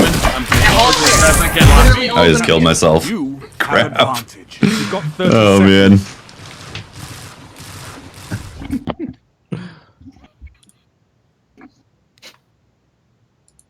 All right, that's it. That ending is great too. That is pretty good. Thank you to Sly Old Dog on Twitter for editing that for us. She did a fantastic job. And I mean, clearly, spelunking has not helped Holtz's PvP abilities. He's been focused on other things, and obviously it showed. I mean, if you didn't notice in the edit, every single one of those kills was on Holtzman. 99%. There was a few of them that weren't. 99. Yeah. Yeah. There was a few. We had But, to put in the tethers against the smash, right? That had to be in there. Yeah. That first one was beautiful, Briar. It was beautiful. It's good stuff.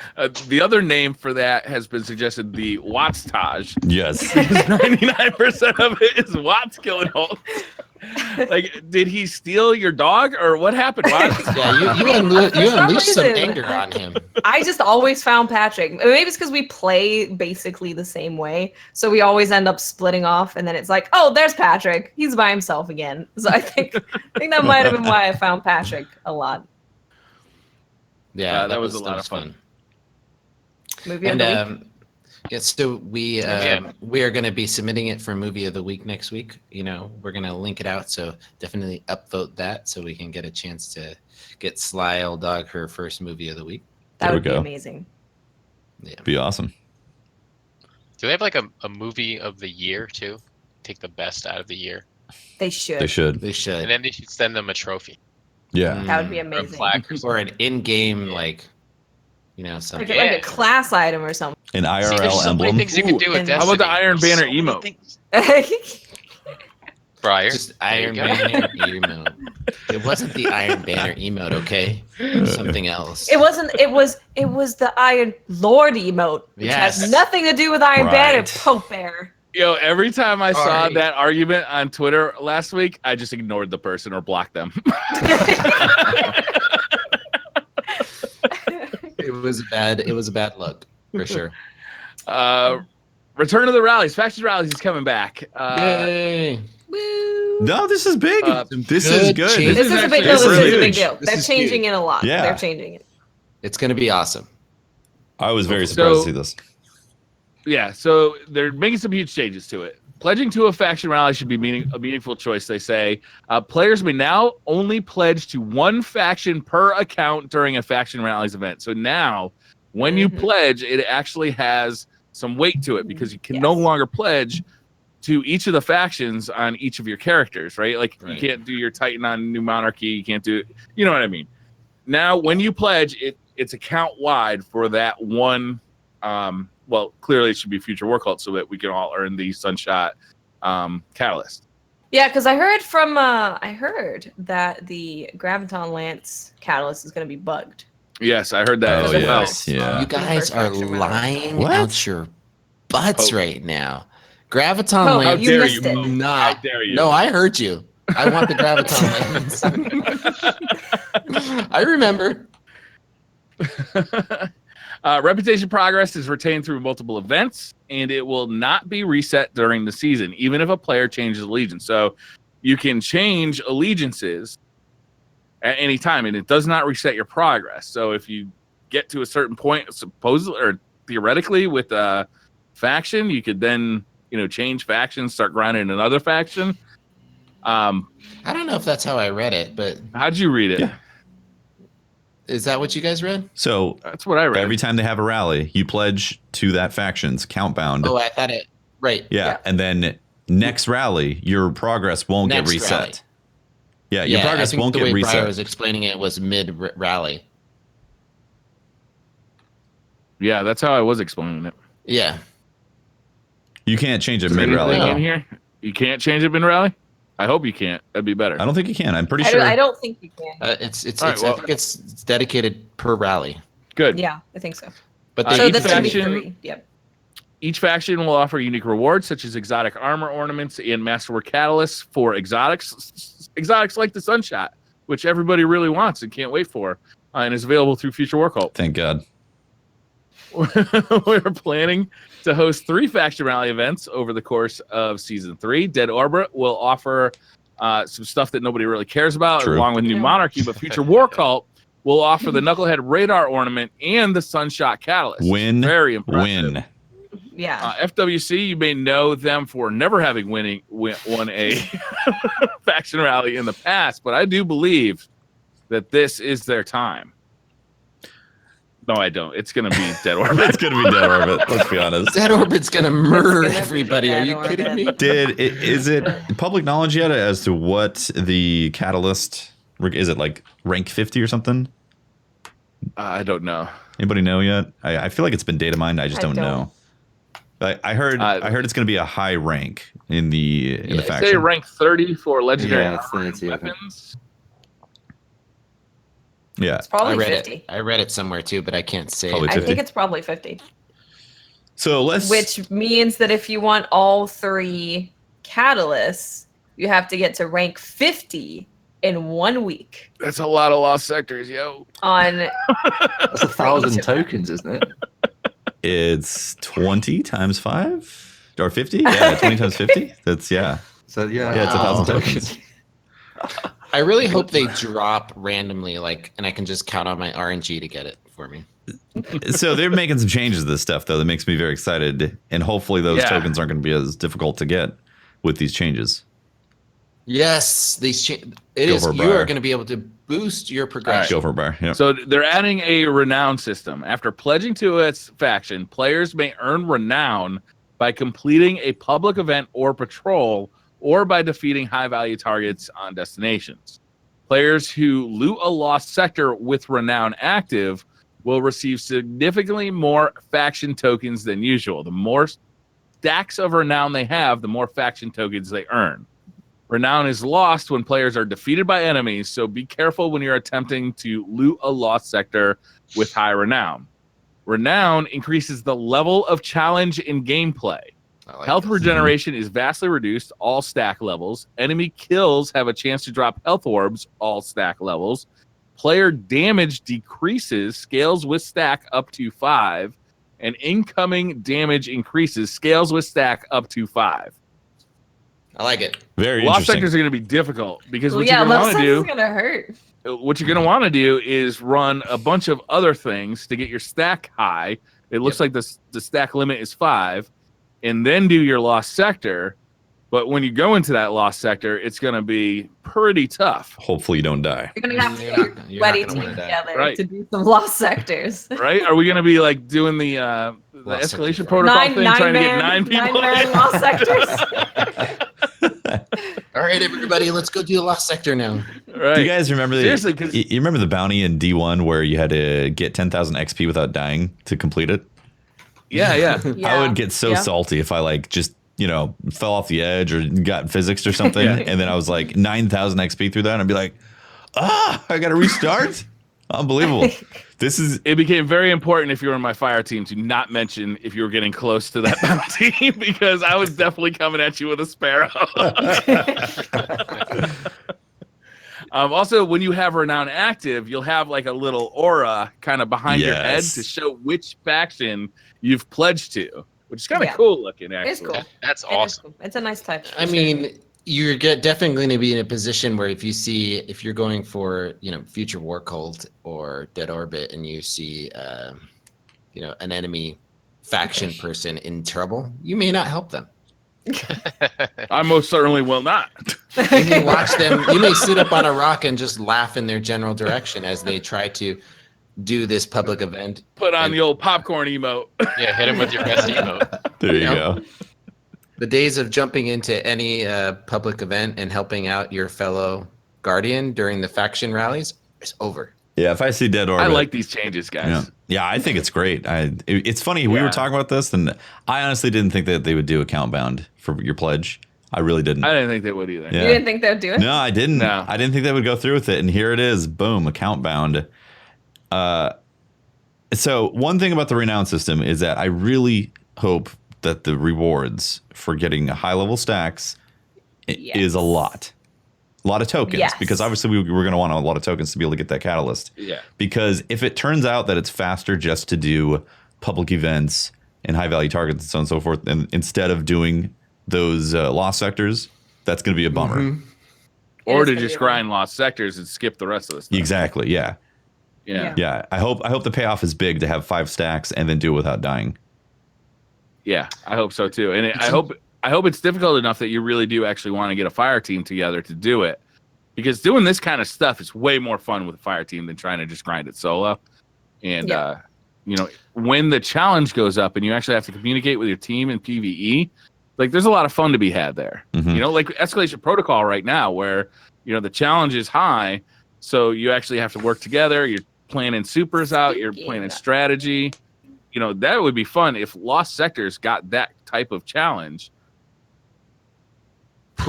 today. I'm interested in.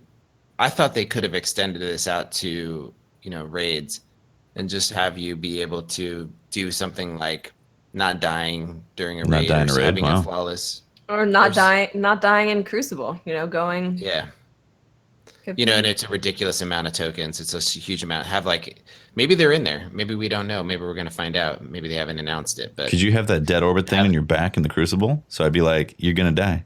I'm hunting you down. hunt them down. Yeah, that'd be cool. So that'd actually be a really cool game mode. You can see what a person's streak is on, and then by killing them, you get a bunch of points for your team. That sounds awesome. Let's do that. Yes. They also showed off a lot of the stuff that will be available through here. Dead Orbit's got a hand cannon and a sniper. No one wants that. Nobody wants that shit. Yeah. Also, the armor is ugly. New Monarchy, the armor is not nearly as good looking as it was. Future War Cult, though, a very dope looking rocket launcher. Did I mention the Sunshot Catalyst? Also is going to be You available. don't say. And I gotta say, the best looking hunter cloak I've ever seen. Watts, I know you'll agree with that. Ever seen? Ever seen? Ever. Okay, I'm gonna have to pull it up again now. That's a pretty Reputation's big. on the line here. Mm-hmm. That's pretty big. They've actually completely changed the way they look again, like they did Yeah. before. Yeah. Where Dead Orbit has now the snake thing. New Monarchy looks like your grandma's curtains. Saw lots of people very unhappy about what they did to New Monarchy. Thank God. That cape is pretty cool.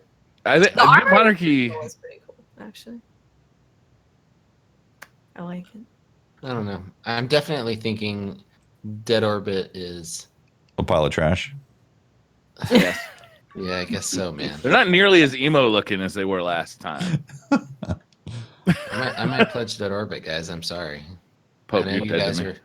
I know you guys were trying to push everybody. You'll have a chance to make that horrible and awful mistake on June 5th at 10 a.m. Pacific. Yep. And there's going to be Man, 3 that's faction sexy. rallies before season 4 hits, or essentially year 2 of Destiny 2.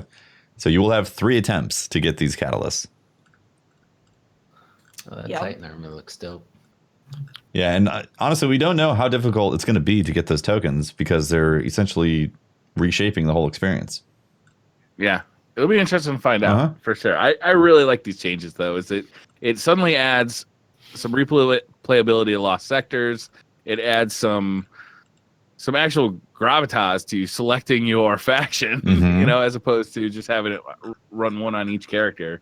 Cool. Yeah. I also love the fact that death is important in patrol for you for doing this. Yeah. Yeah. Right. Yep. Yep. I like it. Speaking of death in patrol, they are tuning the escalation protocol. They're making it easier. Yes. Yes. So And currently, that's active right now, by the way. Yeah, that happened That's today. live right now. Currently, the light level or the power level of wave 6 and 7 maxed out at 400 power level. That's being tuned back to 385, and wave 4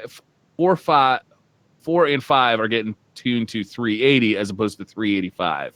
Wave 1, 2, and 3 stay the same. So 1, 2, and 3 are pretty easy. They're going to stay easy. 4 and 5 are getting much easier, and wave 6 and 7 are getting easier as well. Their goal is to make it a true 3-man act, doable with 3 people. Mhm. and not require 9 people for the average player to do it.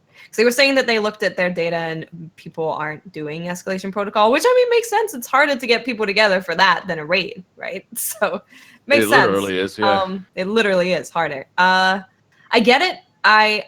What I want and what I wanted from the summit as well is I want it to be a difficult 3-man activity. 9-man escalation protocol is super fun, and we need to definitely explore more stuff like that, because just shooting a bunch of dudes with your friends is just really fun. So I want to see more of that, but I think that escalation protocol should be doable if you are very good as a thing. And I think I need to like also kind of not call bullshit on it, but at least, you know, how we're making this change. They say these changes were created in the wake of the community summit when we decided to make the activity even more difficult. That's when I was sitting there, we were talking about it, and what we said is all we had was low light level characters playing escalation protocol, and none of the teams got past level 2. Right. So we were all saying, man, this is really difficult. And then they looked at us and said, should we make it less difficult? And the response was, no, you shouldn't make it less difficult.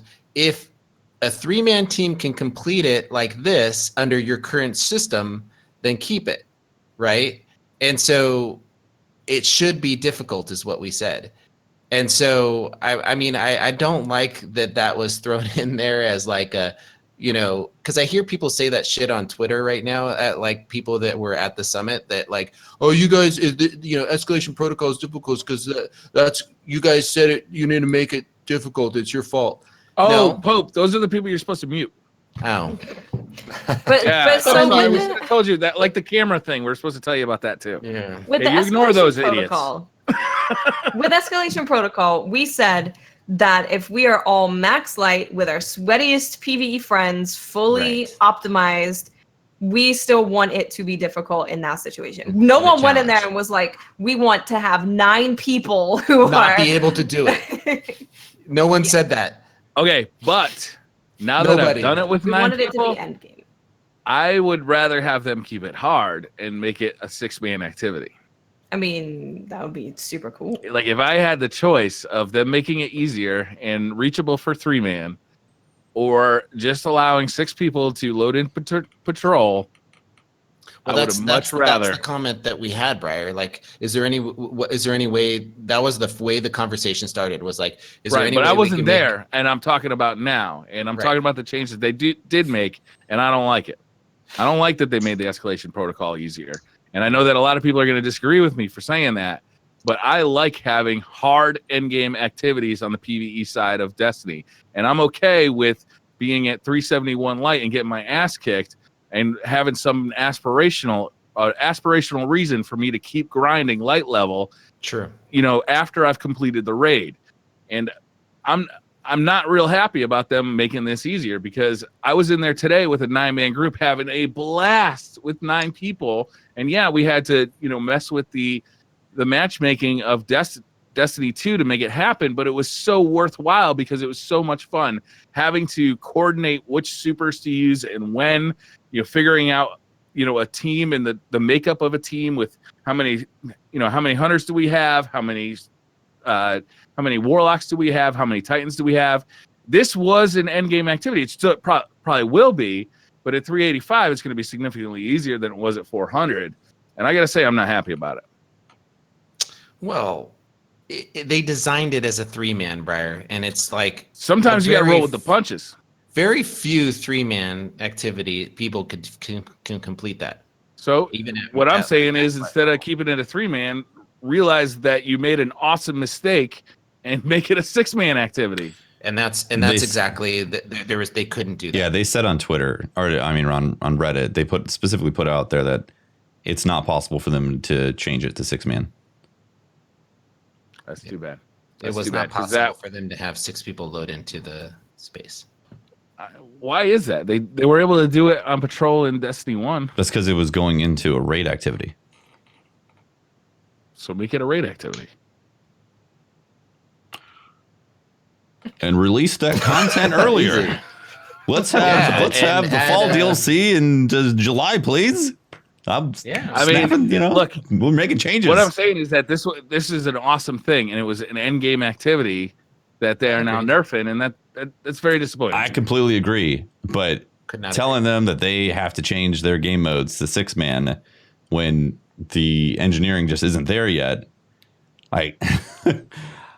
it was a happy accident that they made a really cool in-game activity in Patrol, essentially, that required 9 people to begin with. It requires 9 people if everybody's 360 light. Have you been able to complete it yet, Brian? Yes. With how many people? We did it with 9 people today. All right.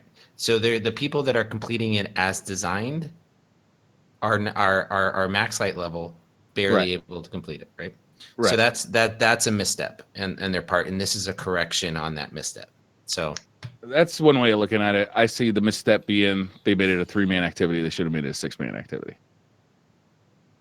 Mm-hmm. Okay, but they can't. They can't. They can't do it. Back to they can't do it. Like I want my my son. I want my car to taste like candy. It's not at all what I'm not asking for some theoretical thing that could never happen. I'm asking for the same thing they did in Destiny 1. They didn't do that in Destiny 1. They did. They had us. You could load into basically what it was, a patrol on Venus with 6 people. You're loading into the raid. Yeah, it's because it's a raid activity. It's the way they log it in their database. I know. I understand that. But if you were on patrol in Venus, you'd often see people opening that raid activity, right? Mm-hmm. I don't know, man. I'll if you take them at their word, they couldn't do it. So, who knows? I don't disagree with you. These light levels would be perfect for 6-man approaches of it. Yeah, but, I mean, definitely moving forward, I think that they should look at making all patrols 6-man activities. And if they continue with escalation protocol, which I definitely think they should, and they should move that onto other planets because it's such a good activity. But good God, give us options to play it with 6 people, because like our fire teams are so split in such weird ways right now. You got 6-man activity for the raid, you got 4-man activity for Crucible, you got 3-man activity for patrols and strikes. Like why are they all split up so weird? Make more 6-man activities. Iron Banner shouldn't be the only 6-man Crucible. Make 6-man patrols. Let's keep that 6-man fire team going. I mean, you're talking about something that too, isn't it? What's that? It's a perfect replacement for flashpoints. I think everyone was a bit disappointed when flashpoints would just go and do a load of patrols to try and get a reward. Whereas if the escalation protocol style system moved around planets each week, that'd be amazing. Moved around. Yeah, no, that would be amazing. That'd be quite an easy way of implementing. Yeah. I gotta say though, Brian, in this particular situation, assuming that it's not easy for them to make it a 6-man, which they said it's not, then I think the right decision is to lower the difficulty at the end, because you're going to have a lot of people who can't complete that activity because they have to get lucky with another 3-man team who suddenly matchmakes into that instance, who are also willing to take the time to go through those levels. So there's a lot of people that are not streamers, that don't have clans and communities, that just would not be able to get it done with the 400 light level. That's understandable. I hope moving forward, if they do continue with the escalation protocol, they see the success that was before they changed it and move on with that, because it was so fun to have such a huge activity and such a hard activity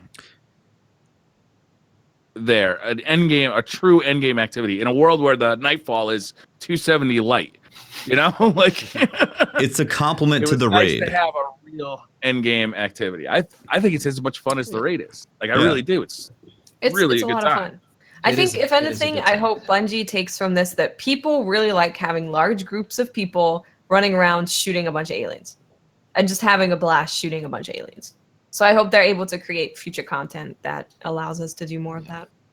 But in the current system where we are in reality right now, as Look, the game Pope, is you're right trying now. to make this my argument out like I'm asking for like the moon and the stars. Where No, I'm, you're asking I'm for something comparing that's it not literally in the to something. game. I'm literally comparing it to something that was available in Destiny 1. Don't make it out like it's like I'm asking for like a hydrogen powered car here. But they've already it's- answered your question. Look, I'm not satisfied with the answer. Then how about that? Fine. I mean, you can tell me that you don't want to agree with me, and I'm not satisfied with your answer. So it's There you not go. that's not the thing.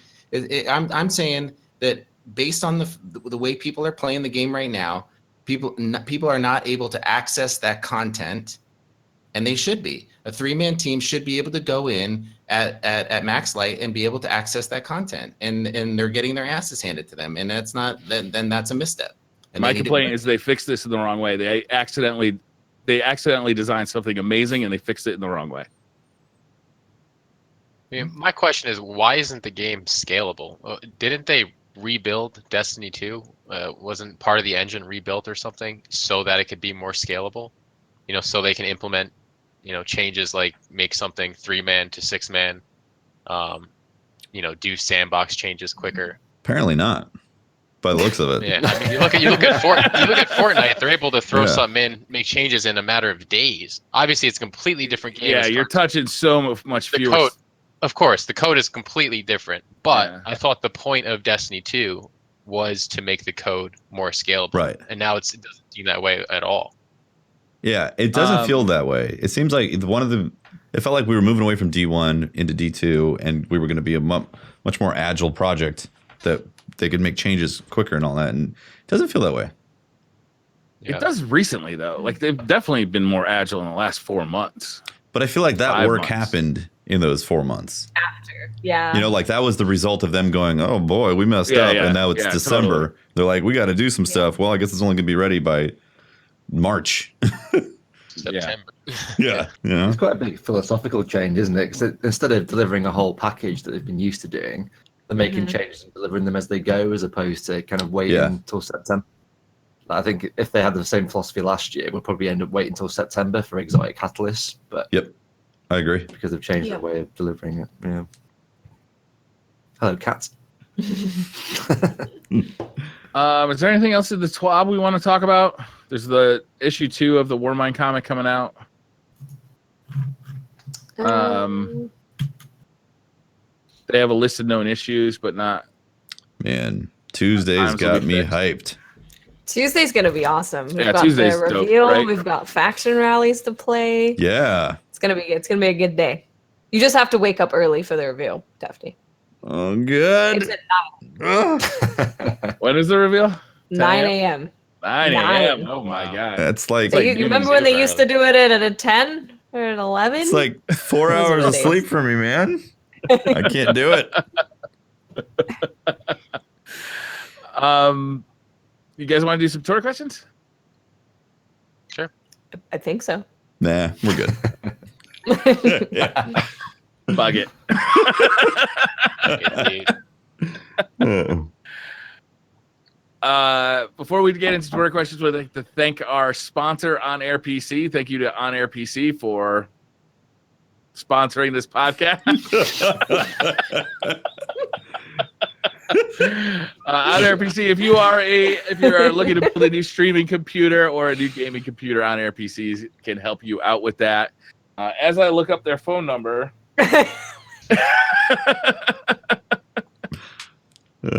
What do On Air PC do, Briar? They build computers for streamers. So I literally just got a new computer from On Air PC. It's awesome. It's a Threadripper PC. It's got a GTX 1080 in it. And what it allows me to do, right, is using the GTX 1080, I can record 4K locally to a hard drive while I'm streaming using the Ryzen processor. Nice. And the quality pretty of my cool. stream compared to the last streaming computer has gone up pretty good. Like it was a pretty big jump. So because of On Air PC's expertise and how they work with streamers, they are able to kind of work with you with that kind of thing. So if you're looking to get into streaming, or if you are a streamer looking for a new PC, give On Air PC a call at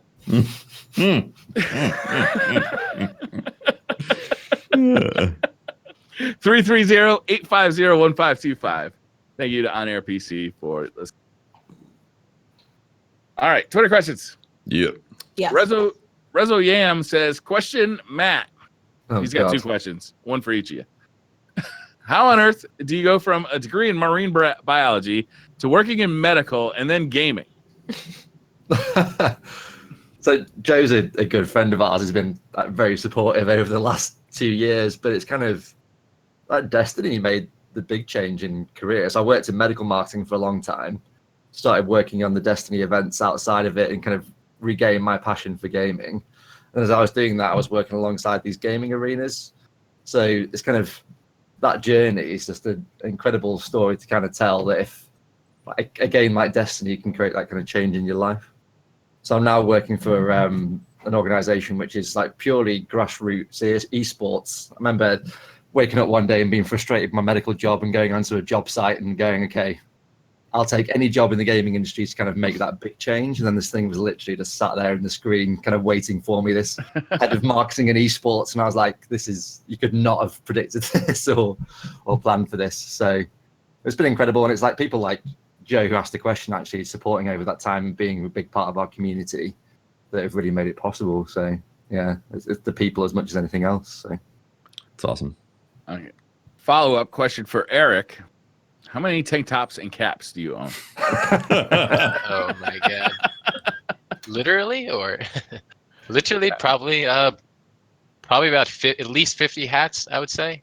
That's a lot. And tank tops, That's a lot. infinite amounts. Infinite Just tanks. tank top all year round for me. Do you have like a 3D printer? I had to wear for this tank today tops? because it was. I had to wear this because Stephen Curry, the game's on right now, which I was telling Pope Bear. I was like, oh man, the show's on the opening day of the NBA Finals.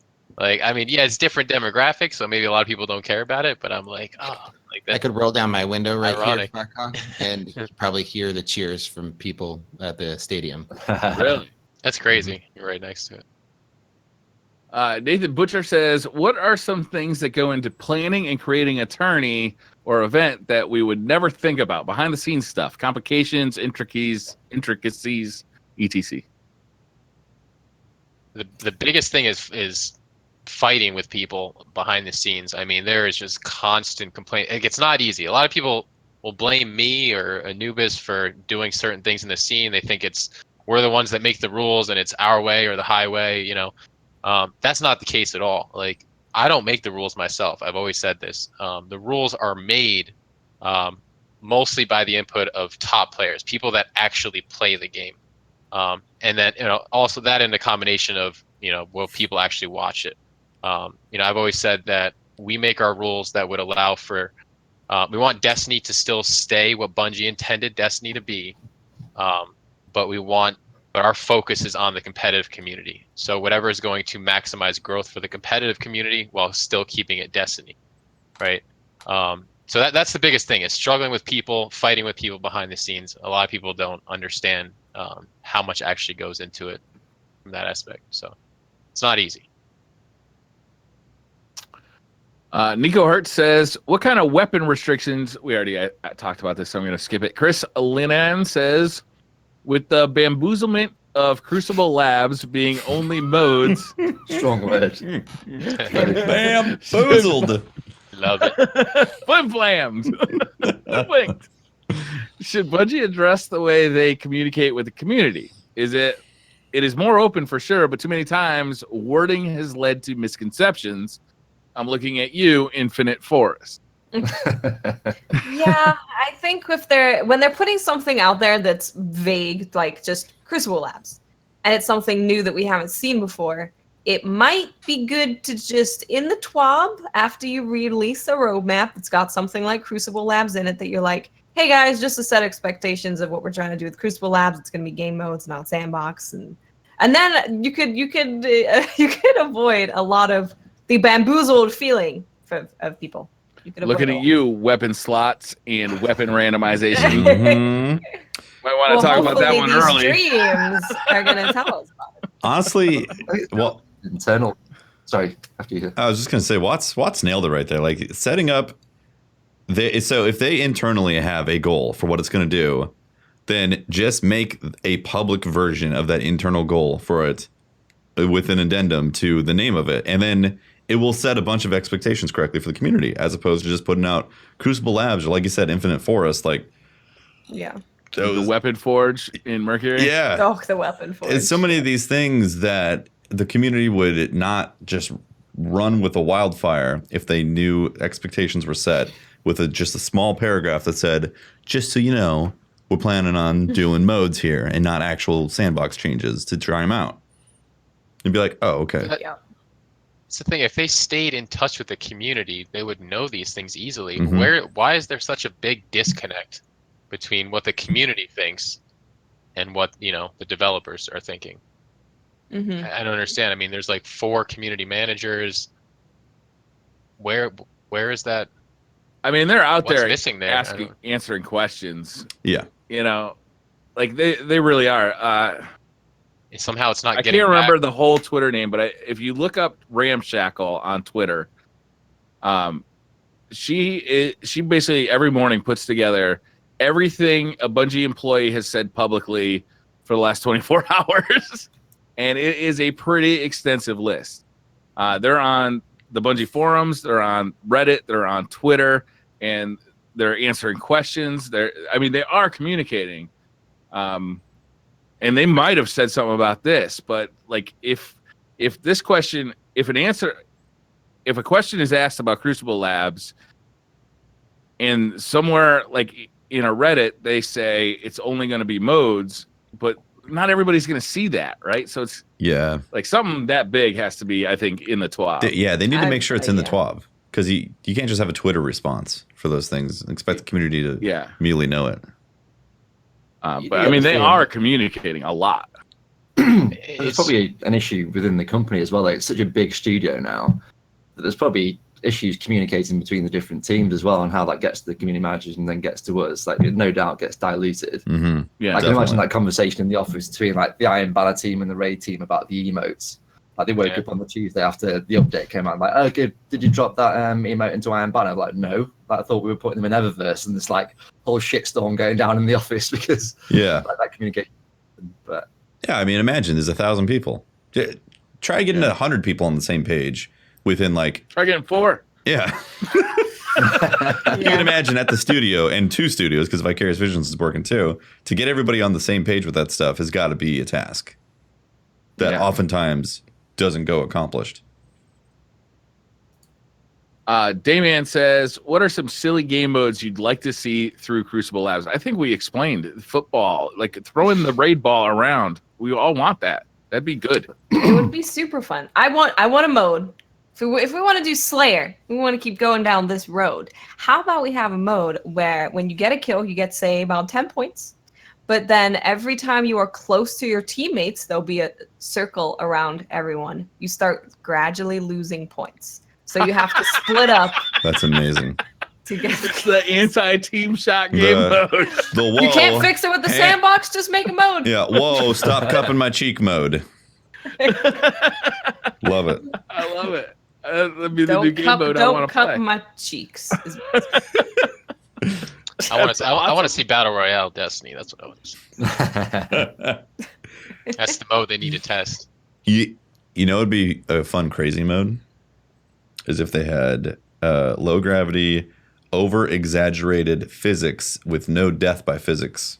So everybody's like hyper rubber. That would be fun. You bounce off the walls, really, you can jump and all that. If you get booped, like you can't die from the actual physics hit, but you can get like ping ponged around the levels. That'd be fun. That would be cool. That'd be awesome. Make every wall have gravity. Yes. So the whole level seems to flip depending on what wall you're closest to. That's gonna make some people puke. And then make it VR. Key says, what are your thoughts on the exotic catalyst drop rates? I've played quite a bit and I've only gotten 1 to drop. They are very rare. They're RNG. Yeah, and I kind of like it like that. Mm-hmm. Same. Yeah, same. Yeah. Everybody gets all the exotics they want, but if you want the exotic catalyst, it feels a little bit more like Destiny 1, or at least vanilla Destiny 1, where it's, You actually got to play some. You got to put some investment into the game to get like the very best. And I like that. I think that's cool. Yeah. It's honestly a good compliment between people who have 4 or 5 hours a week versus people who have 40 hours a week to be able to play the game. You know, you can still have the exotic, but you just might not have the fully upgraded Catalyst version. Doesn't mean that the gun's bad. It just means, oh my God, Briar, I forgot to tell you. I forgot to tell you. The Lance. Next week, the 5 out of 5 quest gives a Catalyst. It adds Dragonfly to the gun. To every bullet? Yes. Oh my gosh. Oh, I forgot. I knew it. I knew I was forgetting something. Oh my God. I want that. It's explosions upon explosions upon infinite. It is lots of explosions. Infinite ammo because if you don't miss your crits. Oh my God.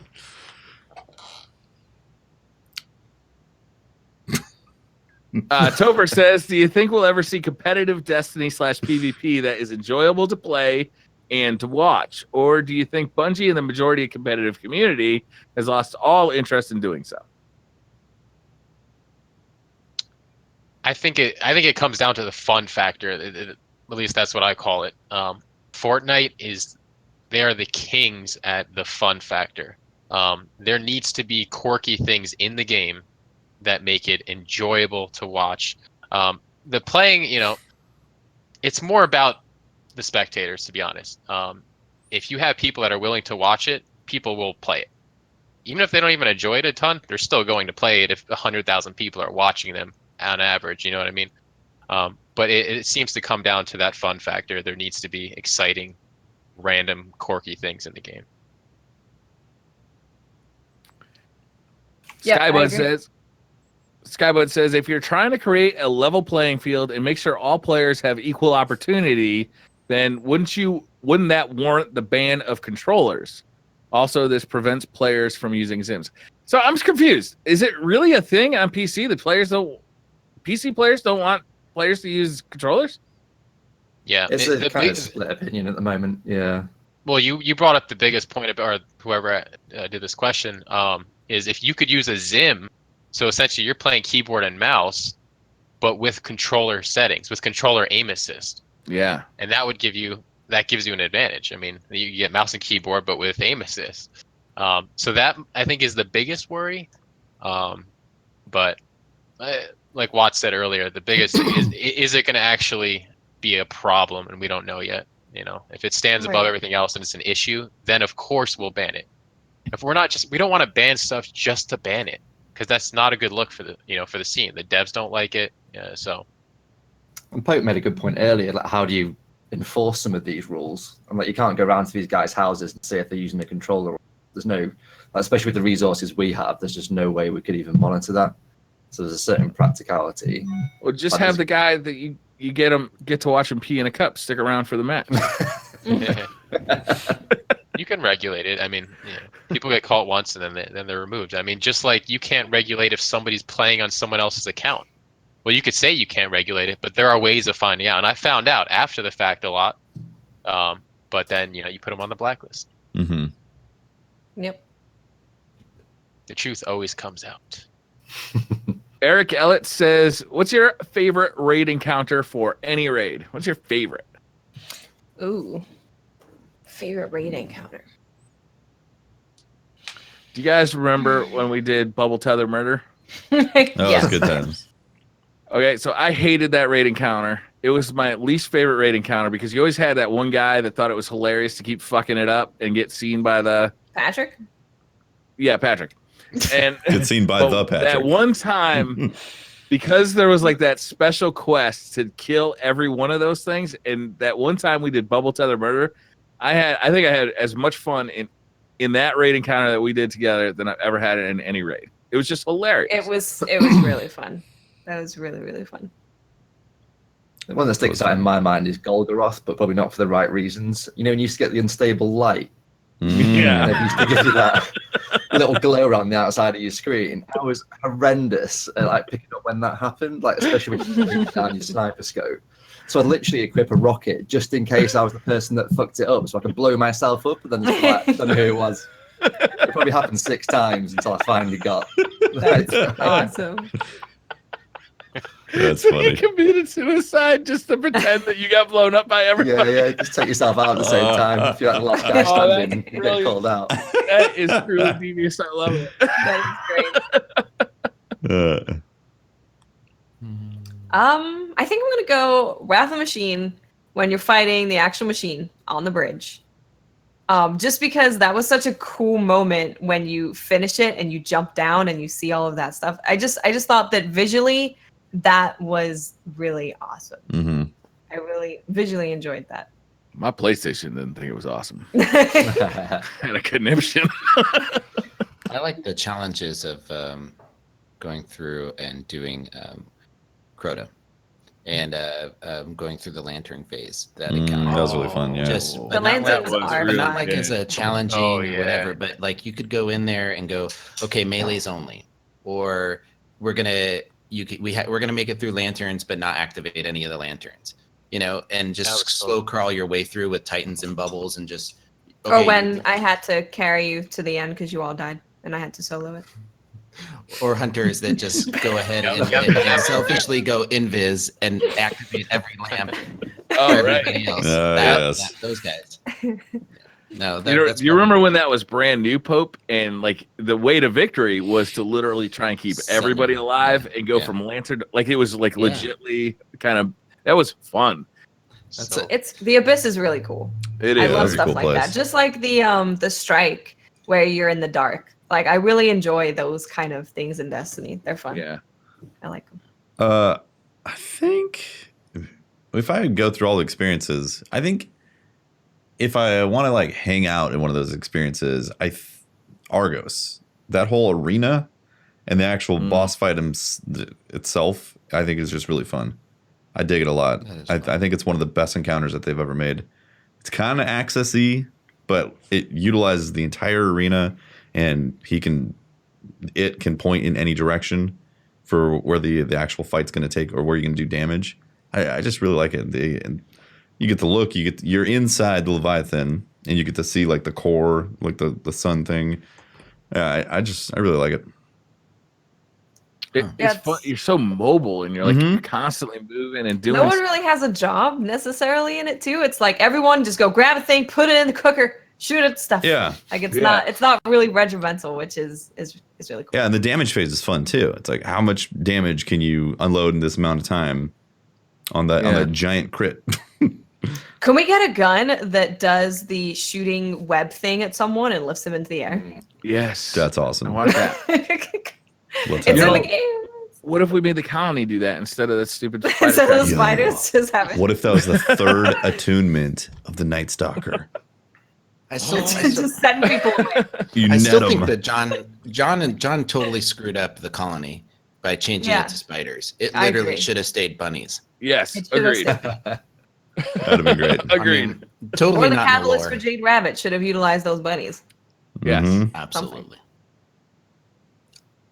Michael Fitzgerald says thoughts on faction rally going account based. As someone who always had each class a different faction, I'm not a fan. Each of my guardians had different paths, and this just seems wrong. Or is it just a way for us not to grind all the rewards in one faction rally? It's to make it have a meaning instead Yeah. of just put each character on a thing. Don't have to worry about it. I can get everything that I want whenever I want. You didn't actually care about any of the factions you were joining. You didn't think, oh, I'm going to join this faction because I like their philosophy or their armor or whatever. You were like, I'm just going to join all of them because I can. It's a way to celebrate diversity, you know. Mhm. We should be. You're not going to get everything in the game. I always Exactly. wanted That's the that point. where we had so much stuff in Destiny that it wasn't possible to get everything. And then people wouldn't be complaining about, PvP players, top tier PvP players having, the Regis Claymore, right? We kind of got your wish, Pope. We can't afford to buy everything in Eververse, so not everybody has everything. That's where you're wrong. I just cashed my Bungie check and I spend it all on shaders. Cycle. Cycle. They give me money for being a shill. I spend it on the Eververse. It's all good. Tommy says, "What do you think of the sleeper bundle? Is it better than the Iron Banner emote, or is it still acceptable? Unacceptable? Love the show." The what? Is this the bundle that sells the sleeper ornament? I don't my know. gosh. I don't know what Yeah, this thing it is. is. I don't know It is. what's It's for the sale. sleeper bundle? It's for sale in the Eververse. Yeah, they had a bundle and in it's there. a shader. Yep. It's an ornament for the sleeper simulant, and in there is some an emote and some shaders. But it's called the know sleeper bundle, and it's a for sale in Eververse. So there's a thing that's been going on with the whole shader or the emote gate, Iron Banner emote gate.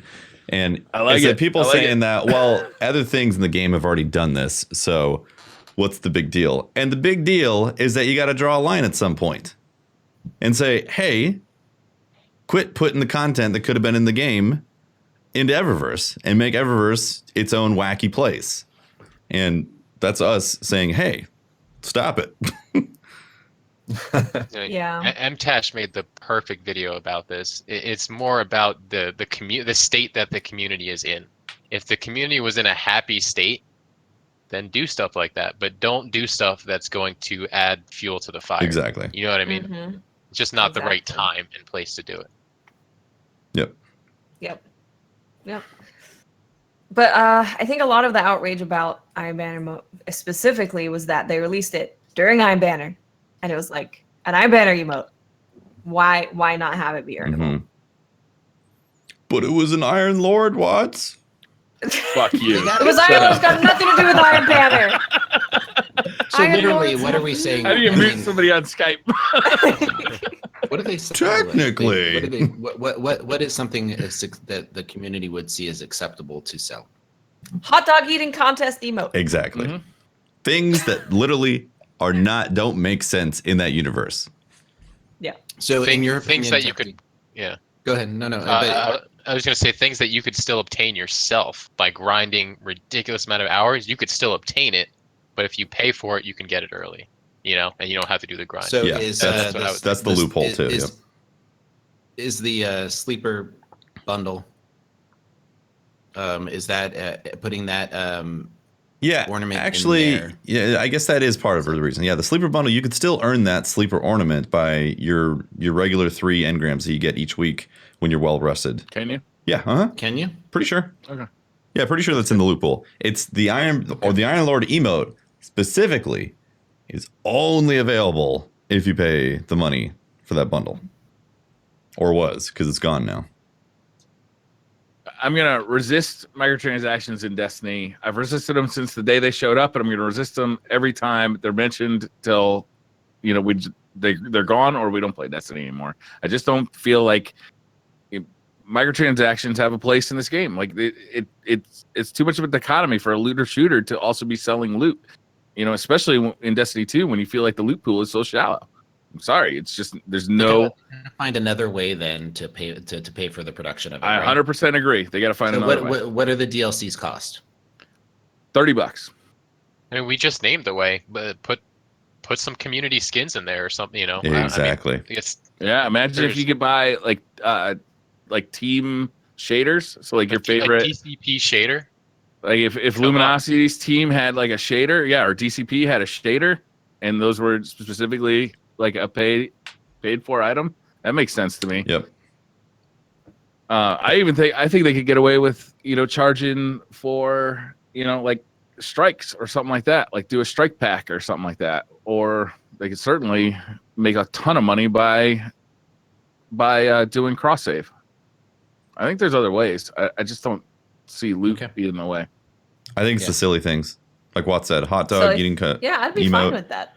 I eat an ice cream cone, a pie in the face emote, like stuff that just you're a space ninja guardian, and why are you doing this? Doesn't make any sense. Oh, because Eververse.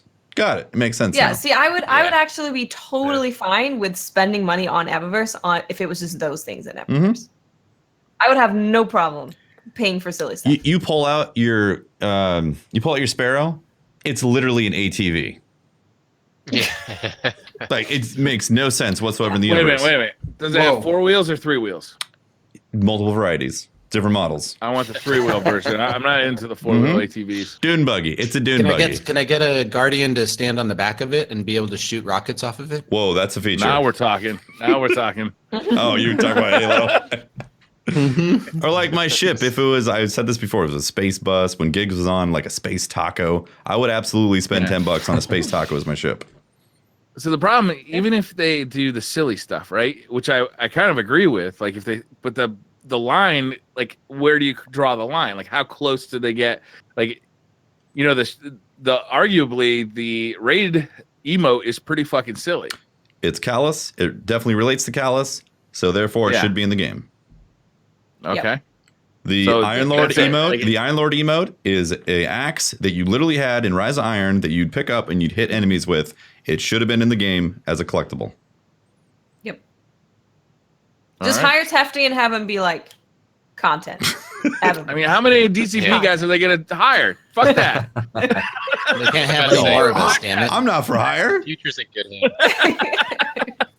I'm already on their payroll, so it's Everything's gonna be fixed now. We have Holtzman. Yeah. That's what Patrick should be. There. Eververse content. Let's see. Zachary Rickenden says, "Hey guys, what do you think of having world bosses like Escalation Protocol on every destination? Yes. The rewards you would get would be the old raid armor sets and weapons from killing these bosses each week." Well, then does that mean good idea? That's a great idea. Mean that if we do it, like, can we get old Trials armor if we do a escalation protocol on Mercury? That would be pretty good. That's because I want the kitty cat game back. Great idea. Oh my god! I love that. I love cool. the idea of having escalation protocol on every destination. I double love the idea of bringing back the old raid armor and weapons, man. And I triple like the fact that we're fighting the old bosses again. Oh, like they bring the bosses back? Yeah. Oh, bring the That bosses would be from really other cool. fights into it. That'd be nuts. Like think of it. Think if you actually utilize the fact that we have the infinite forest is a time and space like simulation thing. We could literally go back and do everything over again. Like, but you know, have it in a world boss show up. Have Crota running around. I don't know. It'd be funny as hell, man. Yeah, Crota just running around in the world. Crota's like stomping Crota on tends you. to do that. How hilarious would that be if you're like hanging out on Earth and you fucking Crota like trucking by? Hey, wait. The best part is that doing a patrol randomly 1 in 1,000 chance that one of these world bosses spawns in for your patrol. When you make it heroic, it has a 1 in 1,000 chance of being some world boss, and you That'd be all hilarious. Oh man. Well, they did So much did potential. mini Crota in Court of Oryx, right? So Yeah, that's true. Mm-hmm. Yep. Yeah, that's such a great idea. I don't think they're going to do that. I want him to be like fast though, like he's got Heelys on or something, and just like half of the fight is killing him, half the fight is just keeping up to that motherfucker, just trucking. Oh man. ITXAZ says, "I just want to say, Patrick, I'm sorry about the Holtztage video, but it was pure gold. Love it. Hashtag undefeated. Hashtag who's next. You know, I like this ITZ guy. Solid customer here. I don't know who's next, but there's been a lot of people trying to, dethrone us. I'm working on a theory right now. Mm-hmm. Okay. I So I don't know if you've heard there's this podcast tournament that they're doing. Mhm. Let them fight amongst each other to determine which one of them is qualified to challenge us. Interesting. Yeah. I'm just tossing that idea around, but we'll see. We'll see how it plays out. There's only one podcast that wears the crown. Hashtag That's undefeated. true.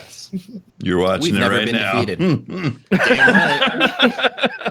right. And just a little secret, never mind. Yeah, we are hashtag undefeated. We are undefeated. Yep. JJ Crash 89 says, "Would you like it if Bungie brought the D1 raids to D2 as standalone activities, and how much would you pay for them as a separate DLC?" I wouldn't pay for them. They can't charge twice for the same content. I'm sorry, they just can't do it. It would. That would be They already charge an us. unbelievable question again? I'm sorry. storm. Yeah. You can give it to us for free, but no paying. Yep. I didn't hear the question, Briar. I'm sorry. Would you like it if Bungie brought the D1 raids to D2 as standalone activities, and how much would you pay for them as separate DLC? No, I don't think they would. So I don't know. I would like them to bring it as activities, and I would like to pay $0. I want something for free. I would not like them to bring it, to be honest with you. Yeah, I don't If they're going to be spending time and money developing something, I'd rather new content, not rehash content. I'd like to go back and play D1 again and go Yeah. have fun playing it. It's there if you want to play it. Yeah. What if they could do it Although without unlimited frames, affecting? though.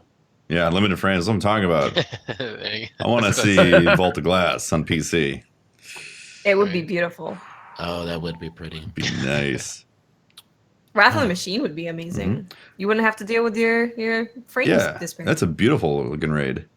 Now, Part of the Imagine- problem with this for me is that they just revamped the raids, right? It's like, it's not that long ago. It's a year ago that the spring update hit and they brought all the raids back, right? So that when they play the nostalgia card, I feel like, wait a minute, you just played that card. Like you just played it. All Rise of Iron to me was them just playing the nostalgia card. sure.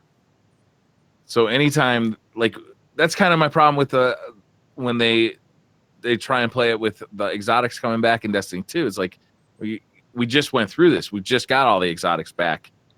You know, like Yeah, they better not take my guns away. I mean, it I doesn't swear, hit- like it doesn't hit like it did in Rise of Iron because you just did it in Rise of Iron. Mm-hmm.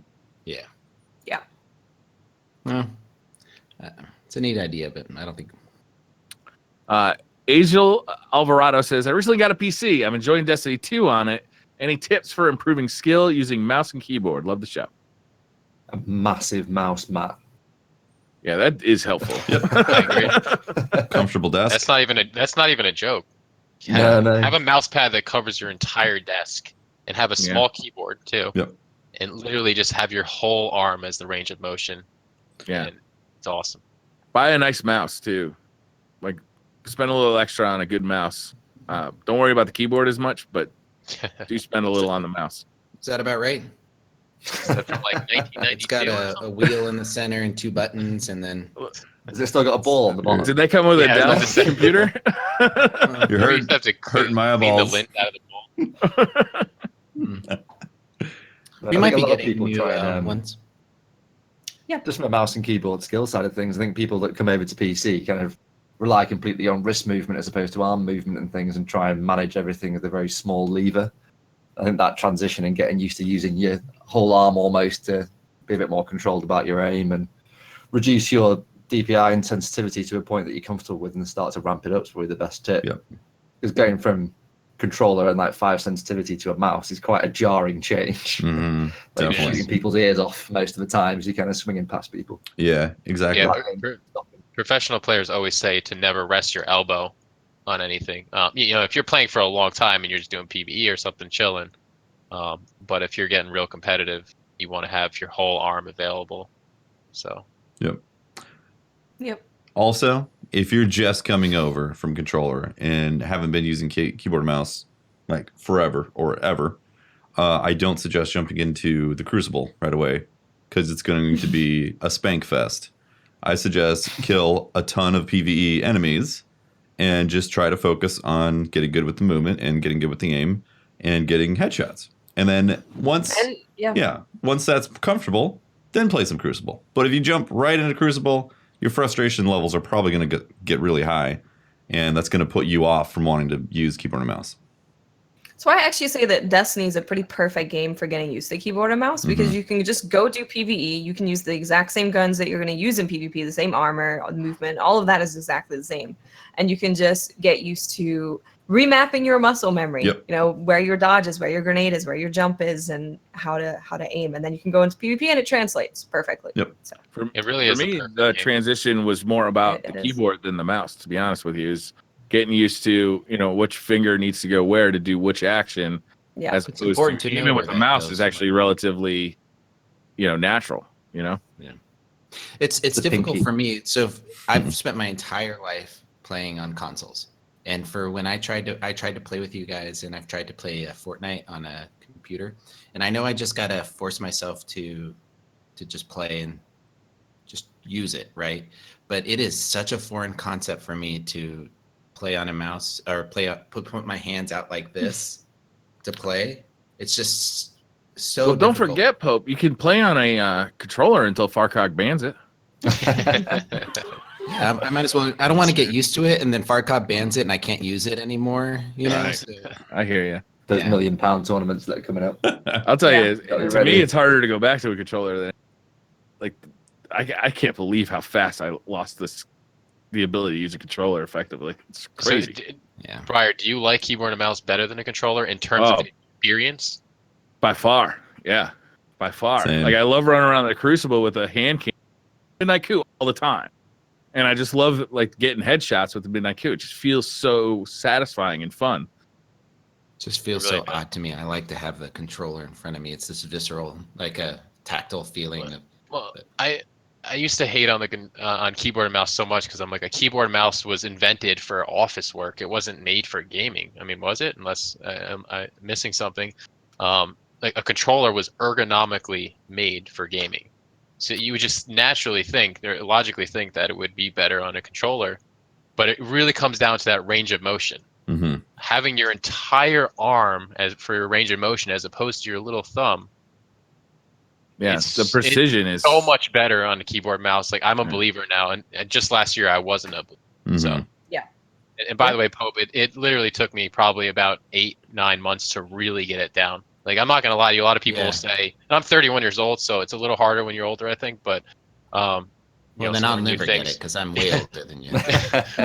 But 8 months, whatever. I was able to do stuff in a few months, a month or 2 months, but to really get it down, it took me about 8 months. And most people won't tell you that. Like you'll get it down in a month. For me, it for wasn't for, true. Oh, you'll be able For- to run around and kill stuff in a month. Yeah, for me, yeah. honestly, for that process of learning to use a new input device, and I'm not a competitive player, and I enjoy playing PC games. Plugging up with having the scuff be so easily like reprogrammable, like in between games and whatever. Literally being able to plug this into my PC and have it work is freaking dope. Hmm. And I don't really have an incentive to make a switch to a keyboard and mouse. I understand if you're a competitive player and you needed that extra. The only place that I see that I'm challenged a little bit about it is in Fortnite, but the new controller that they're coming out with the side buttons, I feel like is going to help with the building of that and being able to make that gap for people that don't want to pick up a mouse and keyboard. But That's the thing. You can just plug a controller into PC and you're fine. Hmm. I freaking love this thing, man. You just bloop and it works. And Yeah. It's super cool. I mean, it's not even like you have to try or do anything, and the buttons are all reprogrammable, so you just sit there with the thing and you're off. And We running. talk about a lot of the flaws with Destiny, but there are a lot of great things that they've done. Yep. Yeah. I mean, it's a flawless experience on PC. Again, I have it on console. I haven't played it much on console anymore, but in terms of PC, it just runs beautifully. It really does. It's Yeah. smooth. They did amazing with that. And also being able to switch back and forth between controller and keyboard and mouse and have it be that flawless is really yeah. impressive. Honestly, It's is. very impressive, actually. You can literally accept a friend request with your mouse and then go back to controller, and there's no downtime, there's no reconfiguring. hmm yeah. The fact And that there's a conversation so about good. banning controllers, I think, is kind of a statement. Like It's they more did about such a good job with What they do, controllers. yeah. Yeah. It's true. It's true. yeah, for sure. Yep. Sneak Duckin says, assuming VR technology continues to improve, would you all be excited for a Destiny raid-like experience in VR? Holy moly. That would be dope. That down. would be Jumping puzzles would be terrifying. Dude, how could you even do that? I mean, that would be so freaky. I play Fallout VR, Fallout 4 in VR. That's pretty crazy. But Have it's you ever not played a scary raid game like. in VR? Yeah, I'm not. It's not great. I played Resident Evil 7 in VR. It was intense. Alien Isolation in VR. Oh God, is that available in VR? Oh man, I think so, yeah. Oh my Yikes. God, no, thank you. I'm sure I Dude, saw something I on would- Twitch. I would just like have nightmares for days. I can't I can't do scary movies, let alone interacting with a scary movie in VR. That would just. I couldn't make it through the demo for Resi because that kitchen demo on PlayStation VR. I literally couldn't get through that. It was like that's probably the second thing I tried to do on VR. Oh, it's terrifying. Did you play the shark demo, like the shark cage demo, where you go down underwater and you're in a shark cage and the shark is attacking? That's my favorite activity at home. If I have like strangers and activity, I stick them straight into that and just tell them it's going to be like a serene ocean experience. Just watching them lose their minds. I like you. You're a real son of a bitch. Yes, he is. Yes, he is. Let's get your money's worth somehow out of VR, don't you? Yeah. I don't know. I mean, I think the difficulty in that is there's so much going on in a raid that I don't know. Maybe it would be so engrossing that it would make you. For me, it might make me motion sick. I get motion sickness quite easily. When I put on the VR headsets, I do feel it, even in the small activities. I can imagine in a raid activity where you're doing quite a bit at once and you're having to be looking and doing a lot of different things. I can imagine that being a serious concern of mine. Think of all those moments you're stressed out, those stressful moments, you know. Mm-hmm. You get you build up VR legs, they call it, over time, where it's kind of like sea legs, where the more you do it, kind of you get over that nauseous feeling. The problem with VR right now is that you're either getting games that are like they're trying to adapt games to incorporate VR, and it doesn't really work. Skyrim and Fallout 4, I'd say, kind of fall into that category. Or you're getting a lot of basically arena shooters where you just kind of stand still and shoot stuff as it's coming at you. The really interesting stuff that's happening in VR, though, is when you are moving around and you are getting like a more immersive experience. And I can totally see a Destiny raid style experience. Imagine that with 6 of your buddies and you go in and you are literally looking at your buddies right next to you fighting side by side. Like leave it would be amazing stuff behind, leave the rest of the stuff, just like an intense firefight experience with your buddies in like a Destiny style environment. Oh my God, it would be incredible. It would be incredible. Without a doubt. That'd be awesome if they could perfect it, but like the movement, it's not there yet. Yeah, I feel like the technology still has a ways to go to get the same feel of like an FPS. They're getting better. Games like Onward, which it feels very much like Counter-Strike, it's pretty good. There's another game, I can't remember the name of it, but it's a battle royale game that, it's not that far off from PUBG in the early days of PUBG's development. They're getting the movement down. I think we need another step forward in the controllers themselves. The Oculus definitely has a better controller to me than what the Steam one, I can't remember the name of it, the HTC Vive. But they'll get forward. The next version of Oculus is right around the corner, and I think the Vive just released a new headset, but I think they're gonna do a version 2 fairly soon. So my biggest question mark in that whole thing is the input device. Like, how are you? So you're not using a mouse and keyboard, right? How are you going to interact with it? Currently, you have these handheld wands that are tracked three-dimensionally. So you see them as your hands, and then there's a game on the PlayStation Store for VR that you actually hold a gun, like a gun that's tracked in 3D space. And some people have made devices where you actually click your controllers into the gun. So it's way easier to hold a gun with two hands. It's much more stable than trying to, like, if you're simulating holding a gun, your hands kind of move a bit and the gun looks a little weird. But if you actually have something to hold on to, you're much more stable. So like these solutions are being made. Like it's happening. That's really neat. Yeah. I'd love it if in my lifetime we get to a place where I can jump into not just a raid, but also from an educational, as I work in a school, but from an educational standpoint, there's a lot of children, disadvantaged children and children with disabilities and people that, and just anybody really that can't go to the Palace at Versailles, right? Yeah. And imagine taking a virtual trip through a museum or places around the world, or I don't know. And just you can use Google Earth in VR. I've seen it. Oh, and no, you no, can not literally, in VR. you can literally fly like Superman around the planet, go to any place on the planet, and then with the so cool. with Street View, you can literally stand like on the street and look up at the Palace of Versailles, or you can fly up to the rooftop and look down at the street underneath. Like it's unfucking believable. Well, Brian, It's that's like- what I was saying. You can do that right now with I think it's called Sliver TV or Silver TV or something. I was watching a CS:GO tournament where you could literally you're a spectator and you could climb up on like top of a roof of a building. You can No. watch any perspective. Yeah. And these are What? this is a competitive. Yeah, this happens now. This is happening now. That is Oh, that's so cool. cool. It was I a have Destiny no tournament or idea. something. People watching in Twitch could climb wherever they want. And they could look at it from On their own. Yeah. Like Watch any the perspective map, they want. the map in the arena that they're playing. Yep. That sounds That's neat, amazing. man. Yeah. That's really cool. Yeah. That that's stuff awesome. that stuff is really where gaming. That's the next. I mean, is Virgin as young as the technology feels right now, and how kind of clunky it feels and looks and interacts. And at what rate do you guys think we're going to see that full interaction? I think it's going to happen pretty quickly. I Yeah, think the next generation of headsets is going to be a lot better. It'll have high resolution. They're going to start getting them lighter. They're going to work on the controllers to get them a little better. I think within like the next generation or the generation after, like we're going to start seeing a lot of people like it become their Put it in preferred year. What do gaming you- platform. What do you guys think in years?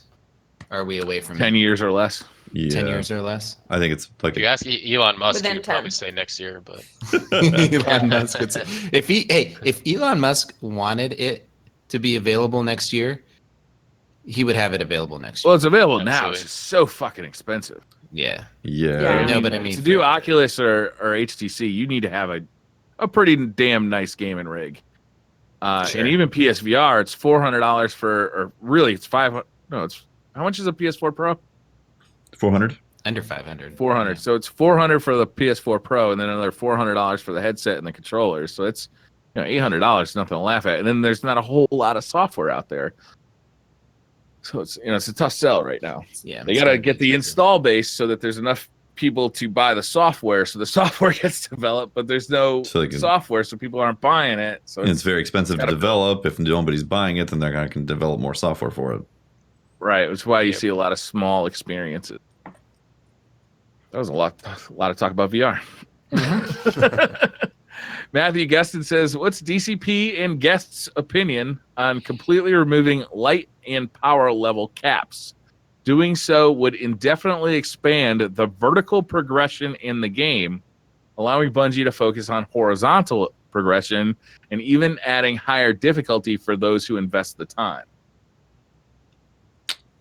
So can you put that in layman's terms? what he's saying is get rid of a light level or power level cap, allow players to just kind of continually get more powerful and more powerful the more they play. Hmm. The problem I see with this, like right off the gate, is that they're already having problems Yeah. with players complaining that things are too hard. If how are you supposed to design something. encounters for Mhm. people who are level 500 and level 1,000, or 2,000? Yeah. The power level cap kind of checks everybody so that you can design encounters that are somewhat accessible at some point. But I would like to see those like a zombies type mode where it's just infinite, keep Mhm. going. And I would just love to see like the Tifus out there. How far would they get? Or like these really good PvE players. Yeah. Yeah. It'd be fun to see. Yeah, I think they have to put a cap. I don't think it works. Yeah, in terms of power progression, all that, because then it just nullifies content for them, where it's like You know they what just we're point, missing is- aim, they're dead. Callus one shot with the midnight coup, That's true. he's dead. Yeah. Are there any multiplayer games that don't have a power cap? We're missing a WoW reference right now. Yeah, I definitely. mean, WoW's got Yeah. a power, like You're a level right. cap for sure. Right. That's what I'm just saying. Like the only games I could think of that don't have level caps are single player games. Mm-hmm. Yeah.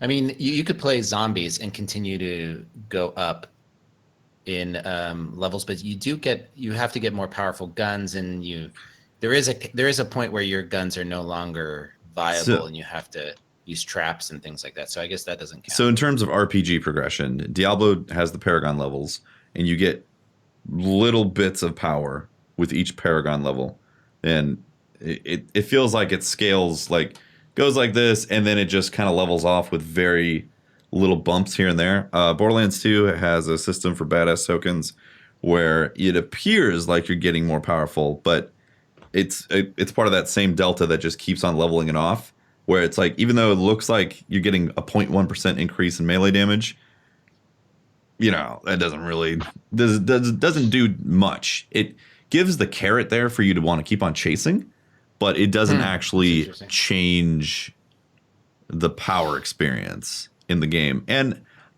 it would be cool to have things that you can constantly chase after in the game in Destiny. Yeah, little bits of increments that are that would help you.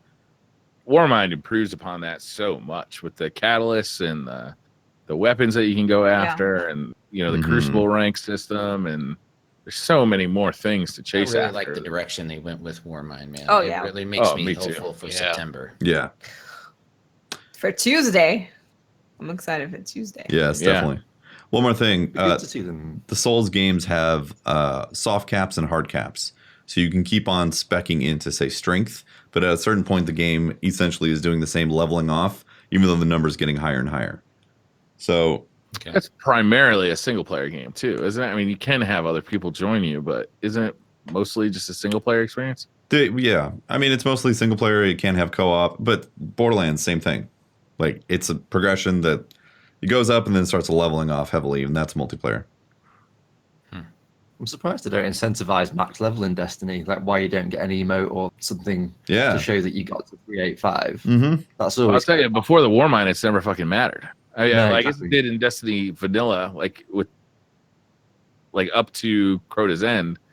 But I mean, for the most part, it's been get to raid light level, and then you don't care about raid unless you just want to see the number get bigger. Mm-hmm. Yeah, like an exotic weapon put behind that would be an amazing thing to grind after.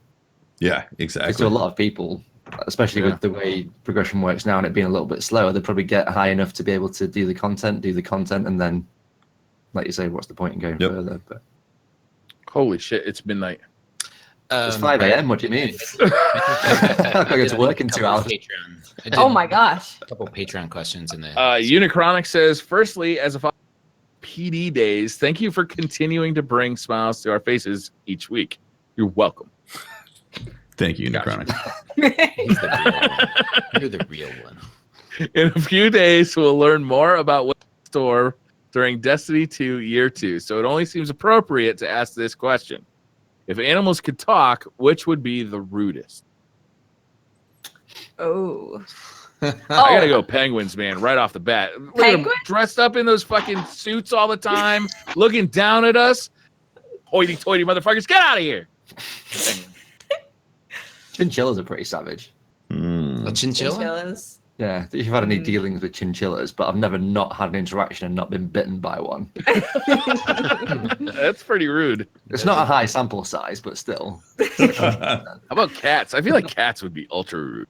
Oh yeah. I You know, think definitely. Depends. I think I'm going with geese. Oh, You know they're that's a rude. good Good one. pick. There, Oh, that's you a know good they're pick. mean. Oh, they're rude. They would be rude as. Oh man, Oh yeah. Oh yeah. for sure. Wouldn't like a hyena be super rude? Oh, for sure. I bet they're fun to laugh. They're like always laughing, hanging out. Yeah, but they're having laughing a at time. you. Yeah. Because they're so They're laughing rude. at you. They're not laughing at me. Oh man. I'm gonna have to say raccoons because I have some raccoons run around my ceiling sometime. And Careful, oh you my can't say that gosh. word on Twitch anymore. Yeah, that's terms of. My gosh, though they're crazy. Raccoons I are don't know. hilarious. See, rudest animal. No, I've been around so many animals in my lifetime. I guess. I don't know. I'd like to think that, even though I know this isn't true, I'd like to think pigeons. You know, you normally see, like, I'm talking about the inner city pigeons, like New York and like San Francisco. They've seen so much. I have seen a I'd like lot. to see them with. I picture them with like a New York accent and just so being, jaded. just being like, Hey, I'm walking rapping here. on your car and doing like You expect me to eat that? You know, like I don't know. That's You quirky call New that York pizza? you call that? You know. You eat that with a fork, motherfucker? Oh man. Taylor Rosenau says, on a scale of SpongeBob popsicle to Magnum, how would you rate yourself? And what? What was that? Read it again. I don't think it's gonna get more clear, but I'll read it again. Okay. On a scale of SpongeBob popsicle to Magnum. Magnum is spelled interestingly. It's all caps, and there's spaces between each of the letters. So it's like Magnum, like that. Like, okay, yeah. How would you Is rate this a yourself? Tefty reference? It might be. I don't know. It might be a Because reference. I heard about the Magnum Tefty reference. Okay. Wait, tell me Are about you the guys Magnum unaware Tef- of the Magnum? I'm not aware of it. I mean, I'm aware of a Magnum. I'm Okay, aware of so I've never bought one personally. No need. the but- story goes, Memes was like, "Hey, I want to go to the store, pick up a box of Magnums," and I was like, "What? What are you talking about? This sounds inappropriate here." And she's like, "It's delicious." I was watching. She said she was watching a mukbang, and they're what now? eating a Magnum chocolate bar, double caramel. Okay. Yeah. Yes, exactly. The ice cream Yes. is delicious. Good. Yes. None of our Magnum minds ice went cream there. is delicious. Nobody thought of the I have a Magnum predict- chocolate bar? I know, nobody. Nobody. Unbelievable, No. guys. You guys. I do have a prediction that we'll be seeing this clip on Twitter later next week. So, I I saw made. the testicles clip last week. Yes, yeah, yep. I made fun of her about the Magnums because I was like, that's ridiculous. And then I tried one, and I'm a believer of the Magnum now. It's delicious. Oh yeah. Yes, absolutely. How about a SpongeBob popsicle? No, pass. Not ringing any bells? No. Or No, going with the Magnum, 100%. That's why I feel like it's the ice cream reference, Magnum. Sure. Because popsicle and Magnum Oh, ice yeah. cream would be in the same scale. The well-known. Yeah, ice cream I've had scale. those. I've Definitely. had those. You are. Have you? Yeah, I've had those popsicles, and they're delicious. They're freaking. So you tell- It was like a bubblegum nose and But they're stuff. they're made by Dove, right? I don't know. It's that I don't see Dove Dove on Magnum. there. I SpongeBob believe popsicles are made by Dove? No, the Magnum. Oh, The I thought we were Magnums talking about the are. Magnum, yeah. And we're not talking about soap. The other Dove. They makes Yeah, chocolate. there's Yeah. another. There's a yeah. Just- there's a no, I'm chocolate aware one. of Dove, the chocolatier. Yes. Yeah. Is that a word? Chocolatier. Chocolatier. This is like a musketeer, except chocolate. Yeah, I guess so. Anyway, Last year, I'm, Daniels, next time she I'm, comes on. I'm big into those Magnums. Delicious. Is he talking about penis size? I feel like it's a penis size. I think Is it's, it? it has to be. In that case, How do you rate yourself between Oh, SpongeBob really? popsicle and Magnum? I think we're probably reading into this a little bit too. There's many layers of this no, question. See, I don't know if I'm comfortable. this whole with- How dare conversation- you bring it there? This is a family podcast, Watts. A family This whole podcast. How dare conversation you. came out of the Ask Me Anything this last Saturday, and it happened. Just it led itself to the conversation. We started talking about the Magnum, and then I put a picture of the box of Magnums. They're delicious. Which Magnum? Yeah. Yeah. The delicious Sorry, Magnum Briar. What They make them Magnum in do you think I'm flavors. talking about? They The make them condoms. Of course not. They make them in different flavors, sir, And sizes. and sizes. Actually, you can get minis. There's 6 in a box. You can get mini Magnums? Yes. And that kind Are of we defeat the whole talking about purpose? ice cream, or what are we talking Of about? course, I'm talking about right now? ice I'm really cream. confused. Come on, Jesus. Because I mean, there's got to be a market for Magnums for dwarfs, I imagine, right? The ice You cream. want delicious Wow. ice cream? Of course. All right, I'm just trying to be. Someone's got to be. I recommend question. double chocolate caramel for anybody wondering. I'm not. I'm still. I didn't know they made. I thought it was just cherry and. Oh, they've expanded. They have. Hmm. Okay. The Mohegan 9 says, Should I clean my blender by putting a sponge in it and then turning it on? Yes. That's a great natural idea. selection. That sounds like a pretty legit idea. Sounds Maligan. like you're knocking Yeah, I knocking like two it. things out. It's great. Yeah. I would put a little soap and some ice cubes in there with a little bit of water and turn that sucker on. Blandy McBlanderson says, you went to an event with friends and you drove. Parking was terrible. You soon need to poo. The porta potties looked like they were crushed by 1,000 Pope Bears after a Taco Bell bender. You, A, use a porta potty. B, pay to Uber home and back. If B, do you make the driver wait? So your choices are, you only got two choices Oh my here. gosh. A, use the porta potty, or B, Uber home to use the bathroom. How far's the journey though? Let's say it's an hour each way. What? Oh Wow. jeez, that's Can't wait. Okay, obnoxious. option C.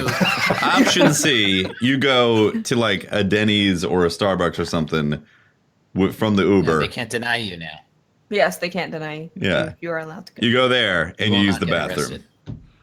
arrested. That's a better option.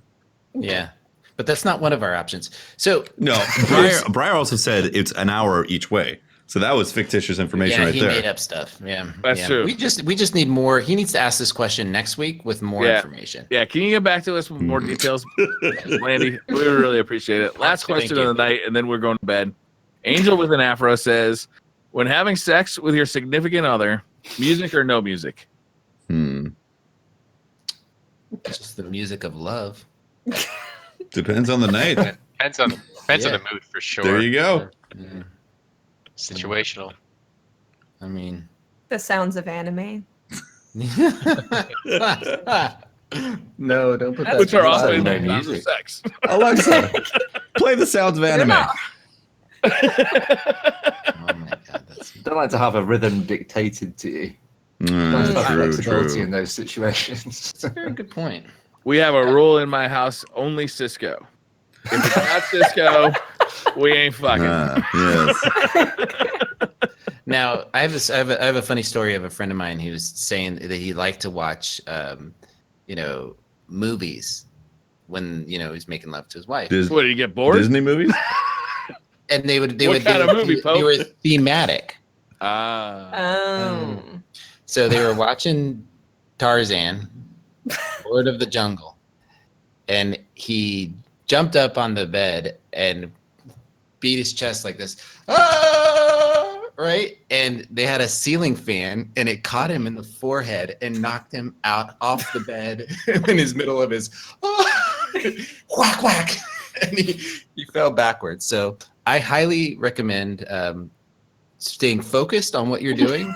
And wearing a hard helmet while wearing. Yeah. That's right. Use protection. Never forget to use protection. Yeah. A hard hat. And treat Never yourself fails. to a Magnum afterwards. Or during, if you don't want children.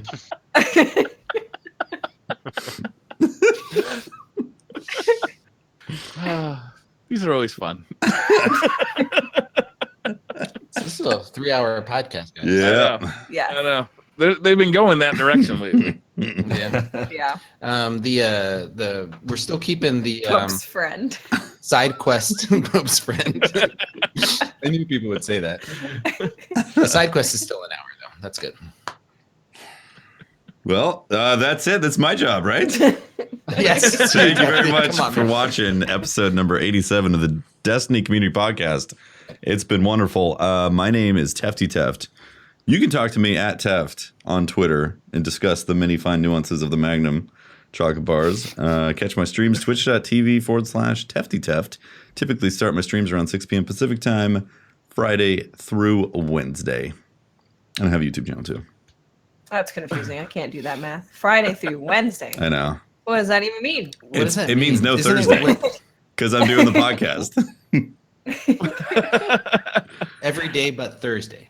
That would be one way to say it. Yeah, you're right. Yeah. That would be. Because I mean, if I think about it, I think about what's Tefty's schedule? It's every day. Yeah. Every day. I know, but that's a If I lie wanna see now. Tefty, it's every day. No, it's every day. What's You- Tefty's day off? Fuck you. That's his day off. It's a lie though, because we're on DCP now, DCP_live. Before I could get away and say it was every day, but I can't now because we got this awesome channel here. I'm Briar Rabbit. You can find me. I've actually uploaded 3 YouTube videos this week. Get out of here. Oh, wow. I shit you not. Wow. So you can look up my YouTube channel. I actually uploaded one of them in 4K 60 FPS. Woo! Mm. Yeah, it's How a really long long did that time. take? A long time. Tefty, have you done one of those? And how long did it take you? I haven't, and thanks for the reminder. I need to flex some data. You can also find me streaming every weekday afternoon over on Twitch. Just look up Briar Rabbit or talk to me on Twitter at the Briar Rabbit. And I am Miss 5000 Watts. You can find me streaming on Twitch, talking on Twitter, and I will upload a video soon, probably on YouTube. Just search for Miss 5000 Will it be Watts. 4K 60 frames per second? No, it's probably gonna be 30. You could upres and interpolate 60 Oh, for the hell of it. Just because. Mhm. that's the kind I of might dirty do that. shit Anubis would do. I think you found a new friend. Smoke and mirrors. 4K 60 FPS PS4 gameplay. You're up next, noobs. So if you want to talk to me directly, I'm Anubis Gaming on Twitter, but the O's are zeros because apparently I didn't ever want to be found on the internet. And if you want any event information, it's GetWrecked Live on Twitter, or the website is getwrecked.co. So all the news is on. Cool. And me, Farcog, at Farcognitions, just like it sounds, on Twitter. If you want to talk to me directly. If you want to play in any of our events, join discord.gg/DTR champions. No spaces or anything. And I should probably shout out my group that I work with, that I do all this with, because it's not just me, is the Solid Esports group at solid_GG on Twitter. Cool. Thanks for having me. Awesome. And this has been Pope Bear. You can find me on Twitter at Pope Bear. And you can find the Destiny Community Podcast on Twitter at DCP_live. We've got a lot of things going on. Stay in touch with what we're doing on both Twitter and Instagram. We put up highlight reels. If you can't watch the podcast or can't get to it throughout the week, and then you're wanting to watch it right before the next show, we're putting up a highlight reel to get caught up before the next show. And speaking of the next show, next week we have Ikugan. He's coming up, and we've got actually a great show, a great month next month. I don't want to spoil it because you guys are listening to it right now. So we also got this random named Wilson coming on, No way. and Never heard of him. Is he Never. that toxic dude? I think he is. He's super that other toxic. podcast? There's always been comments about bringing on just randoms onto the show. So what Well, I it doesn't did, get any more random than Wilson. right. So what I did is I went on LFG, and the first person that it matched me up with, I just said, "Hey, do you want to be on the show?" And there you go. So His name was coming on, Sweet Dick Willie 360 No Scopes. That's right. It He was. took There He's is gonna be on. no way in hell that I actually used the name Wilson for that entire podcast. Sweet Dick Willie, what do you think about that? And the last guest for the month will be Hush. So Nice. I'm really excited about Yay. next month. We've got a special slot that I'm not ready to surprise, Okay. but Nice. it's going to be fun. I want to, before we end, I just definitely want to say that thank you to all of our patrons. Literally, you guys make this possible. We have a whole team that makes content, and it's just us up here, but we've got people that you help support monthly.